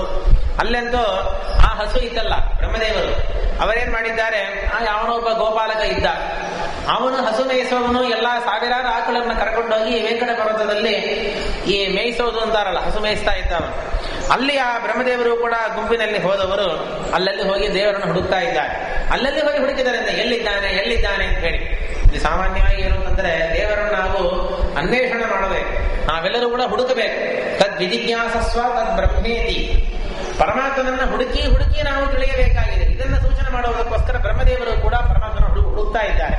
ಅವರಿಗೆಲ್ಲ ಗೊತ್ತಿದ್ರೂ ಕೂಡ ಈ ಮಹಾನುಭಾವ ಎಲ್ಲಿದ್ದಾನೋ ಅಂತ ಹೇಳಿ ಒಂದೊಂದು ಮರದ ಬುಡದಲ್ಲಿ, ಒಂದೊಂದು ಗುಹೆಯಲ್ಲಿ, ಒಂದೊಂದು ನದಿಯ ಸಮೀಪದಲ್ಲಿ ಎಲ್ಲಾ ಕಡೆಯೂ ಹೋಗಿ ಪರಮಾತ್ಮನನ್ನ ಬ್ರಹ್ಮದೇವರು ಹುಡುಕ್ತಾ ಇದ್ದಾರೆ. ತತಕಾಲೇನ ಮಹತಾ ಸ್ವಾಮಿ ಪುಷ್ಕರಣೀಯಡೆ ವಲ್ಮೀಕಸ್ಥಂ ಹರಿಜ್ಞಾತ ದುದೋಷ ಮನಸಾ ವಿಧಿ. ಹಾಗೆ ಹುಡುಕ್ತಾ ಇರೋ ಕಾಲಕ್ಕೆ ಆ ಹುತ್ತು ಬ್ರಹ್ಮದೇವರ ಕಣ್ಣಿಗೆ ಕಾಣಿಸಿದೆ. ಅಲ್ಲಿ ಹೋಗಿ ನೋಡಿದಾಗ ಅಲ್ಲೇ ಪರಮಾತ್ಮ ಇದ್ದಾನೆ ಎಂಬುದನ್ನ ಬ್ರಹ್ಮದೇವರು ಕಂಡುಹಿಡಿದಿದ್ದಾರೆ. ಕಂಡುಹಿಡಿದು ಬಹಳ ಸಂತೋಷ ಆಯಿತು. ಮನಸ್ಸಿನಿಂದ ಪರಮಾತ್ಮನ ಸ್ತೋತ್ರವನ್ನ ಮಾಡ್ತಾರೆ. ಅದು ಹಸುವಿನ ರೂಪದಲ್ಲಿ ಇದ್ದಾರಲ್ಲ, ಅದಕ್ಕೋಸ್ಕರ ತನ್ನ ಹಾಲಿನ ಧಾರೆ, ಸಾಮಾನ್ಯವಾಗಿ ಹಸುವಿಗೆ ಹಾಲು ತಾನಾಗಿ ಬರುವುದಿಲ್ಲ, ಹಾಲು ಬಹಳ ಜಾಸ್ತಿ ಆದರೆ ತಾನಾಗೇ ಬರುವುದು ಅಂತ ಹೇಳ್ತಾರೆ. ಅದಕ್ಕೆ ತನ್ನಲ್ಲಿರತಕ್ಕಂತಹ ಎಲ್ಲಾ ಹಾಲನ್ನು ಕೂಡ ಆ ಹುತ್ತಿನ ಒಳಗಿರತಕ್ಕಂತಹ ಪರಮಾತ್ಮನ ಮೇಲೆ ಬ್ರಹ್ಮದೇವರು ಅಭಿಷೇಕವನ್ನ ಮಾಡ್ತಾ ಇದ್ದಾರೆ. ಒಂದು ದಿವಸ ಇಲ್ಲ, 2 ದಿವಸ ಅಲ್ಲ, ಪ್ರತಿ ದಿವಸ ಎಲ್ಲಾ ಹಸುಗಳ ಗುಂಪಿನಲ್ಲಿ ಬ್ರಹ್ಮದೇವರು ಬರೋದು, ತನ್ನ ಎಲ್ಲಾ ಹಾಲನ್ನು ಕೂಡ ಪರಮಾತ್ಮನ ಮೇಲೆ ಅಭಿಷೇಕವನ್ನ ಮಾಡೋದು. ನೋಡ್ರಿ, ಬ್ರಹ್ಮದೇವರನ್ನು ಹಸುವಾಗಿ ಮಾಡಿ ರುದ್ರದೇವರನ್ನು ಕರುವಾಗಿ ಮಾಡಿದ್ದು ಲಕ್ಷ್ಮೀದೇವಿ ಮಾಡಿದ್ದಾಳೆ ಅಂತಲ್ಲ, ಪರಮಾತ್ಮನ ಸಂದರ್ಭದಲ್ಲಿ ಮಾಡಿದ್ದಾನೆ. ತಾನೇ ಹಸುವಿನ ರೂಪದಲ್ಲಿ ಹೋದ. ತ್ರಿಪುರಾಸುರರನ್ನು ಕೊಲ್ಲೋ ಕಾಲಕ್ಕೆ ರುದ್ರದೇವರನ್ನು ಕಳಿಸಿದ. ತ್ರಿಪುರಾಸುರರ ಸಂಹಾರಕ್ಕೋಸ್ಕರ ಒಂದೊಂದು ಹಸುರನ್ನು ರುದ್ರದೇವರ ಸಂಹಾರ ಮಾಡ್ತಾ ಮಾಡ್ತಾ ಶುಕ್ರಾಚಾರ್ಯ ಏನ್ ಮಾಡ್ತಾ ಇದ್ರು, ದೊಡ್ಡ ಒಂದು ಅಮೃತದ ಸರೋವರ ಒಂದಿತ್ತು. ಆ ಸಾಯುವ ಒಂದೊಂದು ಹಸುರನನ್ನು ಅವನ ದೇಹವನ್ನ ಶವವನ್ನ ತಗೊಂಡು ಹೋಗಿ ಅಮೃತದ ಕುಂಠೆಯಲ್ಲಿ ಹಾಕಿಬಿಡೋರು. ಹಾಕಿದ ಕೊಳ್ಳೆ ಬದುಕಿ ಮತ್ತೆ ಬರ್ತಾ ಇದ್ದ. ಇವರು ಪಾಪ ರುದ್ರದೇವರು ಕಷ್ಟಪಟ್ಟು ಒಬ್ಬೊಬ್ಬರನ್ನು ಕೊಲ್ತಾ ಮತ್ತೆ ಅವನ ಬದುಕಿ ಬರ್ತಾ ಇದ್ದಾನೆ. ರುದ್ರದೇವರಿಗೆ ಬಹಳ ಕಷ್ಟ ಆಯಿತು. ದೇವರು ಏನ್ ವಿಚಾರ ಮಾಡ, ನಾನು ನೋಡ್ಕೊಳ್ತೇನೆ. ತಾನು ಹಸುವಿನ ರೂಪದಲ್ಲಿ ಹೋಗಿದ್ದಾನೆ, ಬ್ರಹ್ಮದೇವರನ್ನ ಕರುವಾಯಿ ಮಾಡಿಕೊಂಡು ಹೋಗಿದ್ದಾನೆ. ಹೋಗಿ ಆ ಸರೋವರಕ್ಕೆ ಹೋಗಿ ಎಲ್ಲಾ ಅಮೃತವನ್ನು ಕೂಡ ಕುಡಿದು ಬಿಟ್ಟ. ಆಮೇಲೆ ಇವರು ಒಂದೊಂದು ಶವವನ್ನು ತಗೊಂಡು ಬಂದು ಹಾಕ್ತಾ ಯಾರ ಮೇಲೆ ಇದ್ದು ಬಂದಿಲ್ಲ, ಎಲ್ಲರಿಗೂ ಸೇರಿ ಒಂದೇ ಸಮಾಧಿಯೇ ಆಗೋಯ್ತು. ಹೀಗೆ ಯಾಕೆ ಹೇಳ್ತೇವೆ ಅಂದ್ರೆ, ಅದೇ ತರ ಇಲ್ಲಿ ಬ್ರಹ್ಮದೇವರ ಹಸುವಿನ ರೂಪದಲ್ಲೂ ರುದ್ರದೇವರ ಕರುವಿನ ರೂಪದಲ್ಲೂ ಬಂದಿದ್ದಾರೆ. ತನ್ನ ಹಾಲಿನಿಂದ ಪರಮಾತ್ಮನಿಗೆ ಭಕ್ತಿಯಿಂದ ಅವರು ಅಭಿಷೇಕವನ್ನ ಮಾಡ್ತಾ ಇದ್ದಾರೆ. ಅಲ್ಲಿ ಹೋಗಿ ಆ ಹಾಲು ಕೊಡ್ತಾ ಇದ್ದ ಒಂದು ಪ್ರಭಾವದಿಂದ ಮನೆಗೆ ಬಂದ ಹಾಲು ಕರಿತಾ ಇದ್ದಿಲ್ಲ. ಎಷ್ಟೊಂದು ಹಾಲು ಬರೋದು, ಎಲ್ಲ ಹಾಲನ್ನು ಅಲ್ಲಿ ಖರ್ಚು ಮಾಡಿ ಆಯ್ತು. ಇಲ್ಲಿ ಬಂದ್ರೆ ಏನು ಹಾಲಿಲ್ಲ, ಏನಿಲ್ಲ. ಆವಾಗ ಅದಕ್ಕೆ ಆ ಚೋಳರಾಜನ ಹೆಂಡತಿ ಇದ್ದಾಳಲ್ಲ, ಅವಳು ಇದನ್ನು ಒಂದು ದಿವಸ ಗಮನಿಸಿದ್ದಾಳೆ. ಎಲ್ಲಾ ಆಕಳು ಹಾಲು ಕೊಡ್ತಾ ಇದೆ, ಈ ಆಕಳು ಮಾತ್ರ ಯಾಕೋ ಹಾಲು ಕೊಡ್ತಾ ಇಲ್ಲವಲ್ಲ. ಆ ಗೋಪಾಲಕನ ಮೇಲೆ ಸಂದೇಹ ಬಂತು. ಅವನನ್ನು ಕರೆದು ಕೇಳ್ತಾಳೆ, ಏನು ನೀನೇನೋ ಬ್ಲಾಕ್ ಮಾರ್ಕೆಟ್ ಅಲ್ಲಿ ಆ ಹಾಲನ್ನು ನೀ ಮಾತ್ರ ಏನಾದ್ರೂ ಮಾರ್ತಾ ಇದ್ದೀಯಾ, ಅಥವಾ ಆ ಹಾಲನ್ನು ನಿನ್ನ ಮನೆಯ ಉಪಯೋಗಕ್ಕೆ ನೀನು ತಗೊಂಡು ಹೋಗ್ತಾ ಇದ್ದೀಯೋ, ಏನ್ ನೆನೆಸ್ಕೊಂಡಿದ್ದೀನಿ ಮನಸ್ಸಲ್ಲಿ ಅಂತ ಹೇಳಿ ಅವಳು ಹೆದರಿಸ್ತಾ ಇದ್ದಾಳೆ. ಆವಾಗ ಅವನು ಎಷ್ಟೋ ಹೇಳ್ತಾನಲ್ಲ, ನಾನೇನ್ ಮಾಡಿಲ್ಲ, ಅದರ ಹಾಲ ನಾನು ಕುಡಿದಿಲ್ಲ, ಯಾರು ಕುಡಿತಾರೆ ಎಂಬುದು ನನಗೂ ಗೊತ್ತಾಗೋದಿಲ್ಲ, ಅಥವಾ ಕರುವೇ ಕುಡಿತದೆ ಅಂತಂದ್ರೂ ಕೂಡ ಒಂದು ಕರುವಿನಿಂದ ಇಷ್ಟು ಹಾಲು ಕುಡಲಿಕ್ಕೆ ಸಾಧ್ಯ ಇಲ್ಲ, ಏನು ಅಂತ ನನಗೂ ಗೊತ್ತಾಗ್ತಾ ಇಲ್ಲ, ನಾನು ವಿಚಾರ ಮಾಡ್ತೇನೆ ಅಂತ ಅವನು ಹೇಳ್ತಾನೆ. ಅವನು ಹೇಳಿದ್ರು ಕೂಡ ಅವಳು ಸಿಟ್ಟಿ ಒಳಗೆ ಕಡಿಮೆ ಆಗುವುದಿಲ್ಲ ಆ ಚೋಳರಾಜನ ಹೆಂಡತಿಗೆ. ಅದಕ್ಕೆ ಆ ಗೋಪಾಲಕನನ್ನ ಹಗ್ಗದಿಂದ ಕಟ್ಟಿ ಹಾಕಿ ಹೊಡಿತಾಳೆ, ನೀನೇ ಕಳ್ಳತನ ಮಾಡಿದ್ದಿ ಅಂತ ಹೇಳಿ.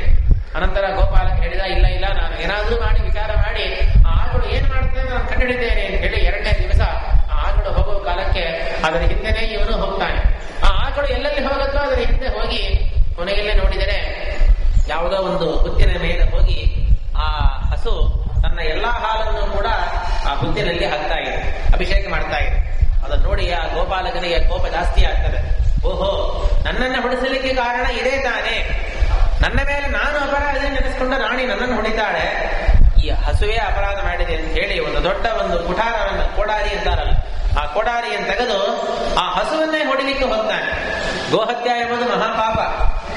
ಆಕಳನ್ನ ಹೊಡೆಯೋದು, ಅದಕ್ಕೆ ನೋವು ಉಂಟು ಮಾಡೋದು, ಅದಕ್ಕೆ ಹಸುವೆಯಿಂದ ಅದಕ್ಕೆ ಅನ್ನ ಆಹಾರ ಇಲ್ಲದೆ ನೋಡಿಕೊಳ್ಳೋದು, ಇದೆಲ್ಲವೂ ಕೂಡ ಮಹತ್ತರವಾದ ಪಾಪದಲ್ಲಿ ಸೇರ್ತಾ ಇದೆ. ಗೋಹತ್ಯಾಗೆ ಸಮಾನವಾದ ಪಾಪವೇ ಇಲ್ಲ. ಸಾಮಾನ್ಯವಾಗಿ ಹೇಳೋದು ಬ್ರಹ್ಮಹತ್ಯ, ಗೋಹತ್ಯ, ಸ್ತ್ರೀ ಹತ್ಯ ಅಂತ ಹೇಳ್ತಾರೆ. ಇಂಥ ಗೋಹತ್ಯವನ್ನು ಮಾಡ್ಲಿಕ್ಕೆ ಅವನು ಆ ಕೋಡಾರಿಯನ್ನು ಎತ್ತಿದ್ದಾನೆ. ಅಷ್ಟೊತ್ತಿಗೆ ಒಳಗಿರ್ತಕ್ಕಂಥ ಶ್ರೀನಿವಾಸ ದೇವರು ಅಂತಾರೆ, ಏಕೇನ ತುಳಸಿ ಮಾತ್ರ ದಲೇನಾಪಿ ನರೋತ್ತಮ ತುಳಿಯ ಭಕ್ತಿಭಾವೇನ ಸಂರಕ್ಷಾಮೀತಿ. ಮತ್ತೊಂದು ದೇವರು ವಿಚಾರ ಮಾಡಿದ, ಒಂದು ಹನಿ ನೀರು ಹಾಕಿದರು ಅಥವಾ ತುಳಸಿಯಿಂದ ಸಮರ್ಪಣೆ ಮಾಡಿದರೂ ಕೂಡ ನಾನು ಆ ಭಕ್ತನೇನು ನಾನು ಪ್ರೀತನಾಗ್ತಾ ಇದ್ದೇನೆ. ಹಾಗಿರೋ ಕಾಲಕ್ಕೆ ಈ ಪಾಪ, ಈ ಹಸು ಪ್ರತಿ ದಿವಸ ಒಂದು ಇಷ್ಟು ಹಾಲಿನ ಅಭಿಷೇಕವನ್ನ ಮಾಡಿದೆ, ಅದಕ್ಕೆ ಹೋಗಿ ಒಂದು ಆಪತ್ತೊಂದು ಬರೋ ಕಾಲಕ್ಕೆ ರಕ್ಷಣೆ ಮಾಡೋದು ನಮ್ಮ ಕರ್ತವ್ಯ ಅಲ್ಲವಾ ಅಂತ ಹೇಳಿ ಆ ಹೊಡಿತಾ ಬರೋ ಕಾಲಕ್ಕೆ ದೇವರ ಎದ್ದು ನಿಂತು ಬಿಟ್ಟಂತ ಅಡ್ಡ. ಅದಕ್ಕೇನಾಯಿತು, ಆ ಏಟು, ಕೋಡಾರಿಯ ಏಟು ದೇವರ ಮೇಲೆ ಬಿದ್ದಿದೆ. ಅದಕ್ಕೆ ಆ ಏಟು ತಾಕಿದ್ದಕ್ಕೆ ತೀಕ್ಷ್ಣವಾದ ಆ ಕುಠಾರ ತಾಕಿ ಹಾಗೆ ತಲೆ ಒಡೆದೋಯ್ತಂತ ದೇವರಿಗೆ. ಹೇಳ್ತಾರೆ ನೋಡಿ, ಅಚ್ಛೇದ್ಯೋಯಂ ಅಭೇದ್ಯೋಯಂ ಅಕ್ಲೇದ್ಯೋ ಅಶ್ವಶ್ಯ ಏವಚ, ಅಚ್ಛೇದ್ಯೋಯಂ ಅದಾಶ್ವಯಂ ಅಕ್ಲೇದ್ಯೋ ಅಶ್ವಶ್ಯ ಏವಚ ನೈನಂ ಚಿಂತನ್ಯ ಶಸ್ತ್ರಾಣಿ ನೈನಂ ದಹತಿ ಪಾವಕಃ. ಈತಾದರೂ ತಾನೇ ಹೇಳಿದ್ದಾನೆ, ನಾನು ಅಚ್ಛೇದ್ಯ ಅಭೇದ್ಯ ಏನು ಮಾಡ್ಲಿಕ್ಕಾಗಲ್ಲ ಅಂತ ಹೇಳಿ. ಅಪ್ರಾಕೃತವಾಗಿರ್ತಕ್ಕಂತಹ ಶರೀರದಲ್ಲಿ ತಲೆ ಒಡೆದಂಗೆ, ತಲೆ ಒಡೆಯೋದು ಮಾತ್ರ ಇಲ್ಲ, ಎಂಥ ನಾಟಕ ಮಾಡ್ತಾರೆ ನೋಡ್ರಿ. ರಕ್ತ ಬಂತಂತ ತಲೆಯಿಂದ, ಎಷ್ಟು ರಕ್ತ ಬಂತು ಅಂತಂದ್ರೆ ಸಪ್ತ ತಾಳ ಪ್ರಮಾಣೇನ ರಕ್ತ ಸ್ಪರ್ಧಿ. 7 ಪನೆಮರಗಳು, ಪನೆಮರ ಅಂತಾರಲ್ಲ ತಾಲವೃಕ್ಷ, 7 ಮರಗಳು ಮೇಲೆ ಮೇಲೆ ನಿಂತರೆ ಎಷ್ಟು ಹೈಟ್ ಇರೋದು ಅಷ್ಟು ಹೈಟಿಗೆ ರಕ್ತ ಮೇಲೆ ಹೋಯ್ತು. ಇದರಿಂದ ಗೊತ್ತಾಗೋದಿಲ್ಲವಾ ಇನ್ನು ನಾಟಕ ಮಾಡ್ತಾ ಇದ್ದಾನೆ ಅಂತ ಹೇಳಿ. ಏನೋ 7 ಹಾಕಿದ್ರೆ ರಕ್ತ ಬರೋದು, ಸ್ವಲ್ಪ ಮೇಲೆ ಬರೋದು ಎಂಬುದು ನ್ಯಾಯ. ಆದ್ರೆ ಇಷ್ಟೊಂದು ರಕ್ತ ಮನುಷ್ಯನ ಶರೀರದಿಂದ ಬರೋಣ ಎಂಬುದು ಸಾಧ್ಯವೇ ಇಲ್ಲ. ಇದರಿಂದಲೇ ಗೊತ್ತಾಗ್ತಾ ಇದೆ ಇವ ನಮಗೆ ಕಿವಿಯಲ್ಲಿ ಹೂ ಸುತ್ತಾ ಇದ್ದಾನೆ ಎಂಬುದು ಇದರಿಂದಲೇ ಗೊತ್ತಾಗ್ತಾ ಇದೆ. ಭೀಷ್ಮಾಚಾರ್ಯರು ಹೇಳ್ತಾರೆ ಪ್ರಥಮ ಸ್ಕಂದ ಭಾಗವತದಲ್ಲಿ ದೇವರನ್ನು ಸ್ತೋತ್ರ ಮಾಡೋ ಕಾಲಕ್ಕೆ, ಆ ಯುದ್ಧದಲ್ಲಿ ಪ್ರತಿಯೊಬ್ಬರೂ ಕೂಡ ದೇವರ ಮೇಲೆ ಆಯುಧಗಳನ್ನು ಹಾಕ್ತಾ ಇದ್ರು. ಸಾರಥಿಯನ್ನು ಹೊಡೆಯುವುದು ಎಂಬುದು ಯುದ್ಧದಲ್ಲಿ ಇದೆಯಲ್ಲ, ಅರ್ಜುನನಿಗೆ ಸಾರಥಿಯಾಗಿ ಇರ್ತಾ ಇದ್ದ. ಅದಕ್ಕಂತಾರೆ ಅನಿರ್ಭಿನ್ನ ತ್ವಚಿ ಅಂತಾರೆ. ಏನು ಆಯುಧ ಹಾಕಿದರೂ ಕೂಡ ದೇವರಿಗೆ ತೊಗಲಲ್ಲಾಗಲಿ ಕವಚದಲ್ಲಾಗಲಿ ಏನೂ ಕೂಡ ಚೂರು ಕೂಡ ಭೇದನ ಆಗಿಲ್ಲ. ಅದರ ರಕ್ತ ಮಾತ್ರ ಬರ್ತಾ ಇದೆ. ಮೇಲೆ ಹಾಕೊಂಡದ್ದು ಕವಚ, ಕವಚ ಸ್ವಲ್ಪವೂ ಕೂಡ ಏನೂ ಆಗಿಲ್ಲ, ಒಳಗೆ ತೊಗಲಿಗೂ ಏನೂ ಆಗಿಲ್ಲ, ಆದರೆ ರಕ್ತವನ್ನು ಮಾತ್ರ ತೋರಿಸ್ತಾ ಇದ್ದಾನೆ. ಇದರಿಂದಲೇ ಗೊತ್ತಾಗ್ತಾ ಇದೆ ನಾಟಕ ಮಾಡ್ತಾ ಇದ್ದಾನೆ ಅಂತ ಹೇಳಿ. ಹಾಗೆ ಅಂತಹ ಪರಮಾತ್ಮನಲ್ಲಿ ನನ್ನ ಮನಸ್ಸಿನ ರತಿ ಯಾವಾಗಲೂ ಇರಲಿ ಅಂತ ಭೀಷ್ಮಾಚಾರ್ಯರು ಪ್ರಾರ್ಥನೆ ಮಾಡ, ಅದನ್ನೇ ಇಲ್ಲೂ ತೋರಿಸ್ತಾ ಇದ್ದಾನೆ. ಏನು ಶ್ರಮ ಆಗದೆ ಇದ್ರೂ ಕೂಡ ಹಾಗೆ ರಕ್ತ ಅಷ್ಟು ಹೈಟಿಗೆ ರಕ್ತ ಹಾರುವಂತೆ ದೇವರು ತೋರಿಸಿದ. ಆ ಕೋಲಾಹಲ ಇವ ಪಾಪ ಗೋಪಾಲಕ್ಕೆ ಹೆದರಿಬಿಟ್ಟ. ಏನೋ ಆಕಳನ್ನು ಹೊಡಿಲಿಕ್ಕೆ ಹೋದರೆ ಮನುಷ್ಯ ಯಾವನೊಬ್ಬ ಬಂದು ಅವನ ತಲೆ ಮೇಲೆ ನಾವು ಹೊಡೆದು ಏನ್ ಕೊಲಕೆ ಸಾಯ್ಬಿಟ್ರೆ ಏನ್ ಮಾಡೋದು ನಮ್ಮ ಭಯದಲ್ಲೇನೇ ಆತ್ಮ ಫೈಲ್ ಆಗಿ ಅವನು ಸತ್ತೇ ಹೋಗಿದ್ದಾನೆ. ಗೋಹತ್ಯೆ ಮಾಡ್ಲಿಕ್ಕೆ ಪ್ರಯತ್ನ ಮಾಡಿದನಲ್ಲ, ಸಾಮಾನ್ಯ ಹೇಳ್ತಾರಲ್ಲ ಮರ್ಡರ್ ಹಾಗ ಒಂದು ಕ್ರೈಮು, ಆಗ ಅಟೆಂಪ್ಟ್ ಮರ್ಡರ್ ಅದು ಕೂಡ ಒಂದು ಕ್ರೈಮೇ ಆಗಿದೆ. ಗೋಹತ್ಯೆ ಇವ ಮಾಡಿಲ್ಲ, ಗೋಹತ್ಯೆಗೆ ಪ್ರಯತ್ನವನ್ನು ಮಾಡಿದ್ದಾನಲ್ಲ, ಆ ಒಂದು ಪಾಪದಿಂದಲೇ ಸತ್ಯ ಅವನು ಮರಣವನ್ನ ಹೊಂದಿದ್ದಾನೆ. ದೇವರಲ್ಲೇ ಕೂತ್ಬಿಟ್ಟ, ಅಯ್ಯೋ ನೋವಾಗ್ತದಲ್ಲ, ರಕ್ತ ಬರ್ತಾ ಇದೆಯಲ್ಲ ಅಂತ ಅಲ್ಲೇ ಕೂತಿದ್ದಾನೆ. ಆದ್ರ ಆ ಆಕಳು ಬ್ರಹ್ಮದೇವರು ಅವ್ರು ಹೆದರ್ಕೊಂಡ್ಬಿಟ್ರಂತೆ. ಸುಮ್ಮನೆ ಬರೀ ನಾಟಕ. ಅವ್ರು ಹೆದರ್ಕೊಂಡು ಓಡಿ ಇಲ್ಲಿ ರಾಜನ ಮನೆಗೆ ಬರ್ತಾಳೆ. ಆಕಳು ಹೇಳಲಿಕ್ಕೆ ಆಗಲಾರದಲ್ಲ, ಪಾಪ ಬಾಯಿ ಇಲ್ಲದೆ ಇರೋ ಪ್ರಾಣಿ ಇದು, ಪಾಪ ಇವರಿಗೆ 4 ಮುಖ ಇದೆ ಇವರಿಗೆ ಬ್ರಹ್ಮದೇವರಿಗೆ, ಆದ್ರೆ ಇವಾಗ ಬಾಯೇ ಇಲ್ಲ ಅಂತ ಮಾತಾಡ್ಲಿಕ್ಕೆ ಆಗಿಲ್ಲ. ಅದಕ್ಕೆ ರಾಜನ ಹೆಂಡತಿಯ ಎದುರಿಗೆ ಹೋಗಿ ಆ ಆಕಳು ಹೋ ಅಂತ ಅಳತದ. ಅಳೋದು ಮಾತ್ರ ಇಲ್ಲ, ಕಳಗೆ ಬಿದ್ದು ಹೊರಲಾಡುತ್ತದೆ. ಅದನ್ನ ನೋಡಿ ರಾಣಿಗೆ ಆಶ್ಚರ್ಯ, ಭಯ ಆಗ್ತದೆ. ಯಾಕೆ ಈ ಆಕಳು ಹೀಗೆ ಮಾಡ್ತಾ ಇದೆ, ಏನೋ ಹಾಲು ಸರಿಯಾಗಿ ಕರೆಯೋದಿಲ್ಲವಲ್ಲ ನಾವು ವಿಚಾರಿಸಲಿಕ್ಕೆ ಹೇಳಿದರೆ ಇಷ್ಟೇ ಕಳಬೇಕು, ಏನಾಯ್ತು ಏನು ಅಂತ ಹೇಳಿ ರಾಜ ಒಬ್ಬ ಚಾರಣನ್ನ ಕಳಿಸ್ತಾನೆ. ಅವ ಆಕಳದ ಹಿಂದೆನೇ ಹೋಗ್ತಾನೆ, ಆಕಳು ಕರ್ಕೊಂಡು ಹೋಗ್ತದೆ. ರಾಜನು ಅದರ ಹಿಂದೆನೇ ಹೋಗ್ತಾ ಇದ್ದಾನೆ. ಅಲ್ಲಿ ಹೋಗಿ ನೋಡಿದರೆ ಅಲ್ಲಿ ಪಾಪ ಯಾವನೊಬ್ಬ ಮನುಷ್ಯ ತಲೆಯಲ್ಲಿ ಏಟು ತಾಕಿದೆ, ಗೋಪಾಲಕ ಸತ್ತೋಗಿ ಬಿದ್ದಿದ್ದಾನೆ.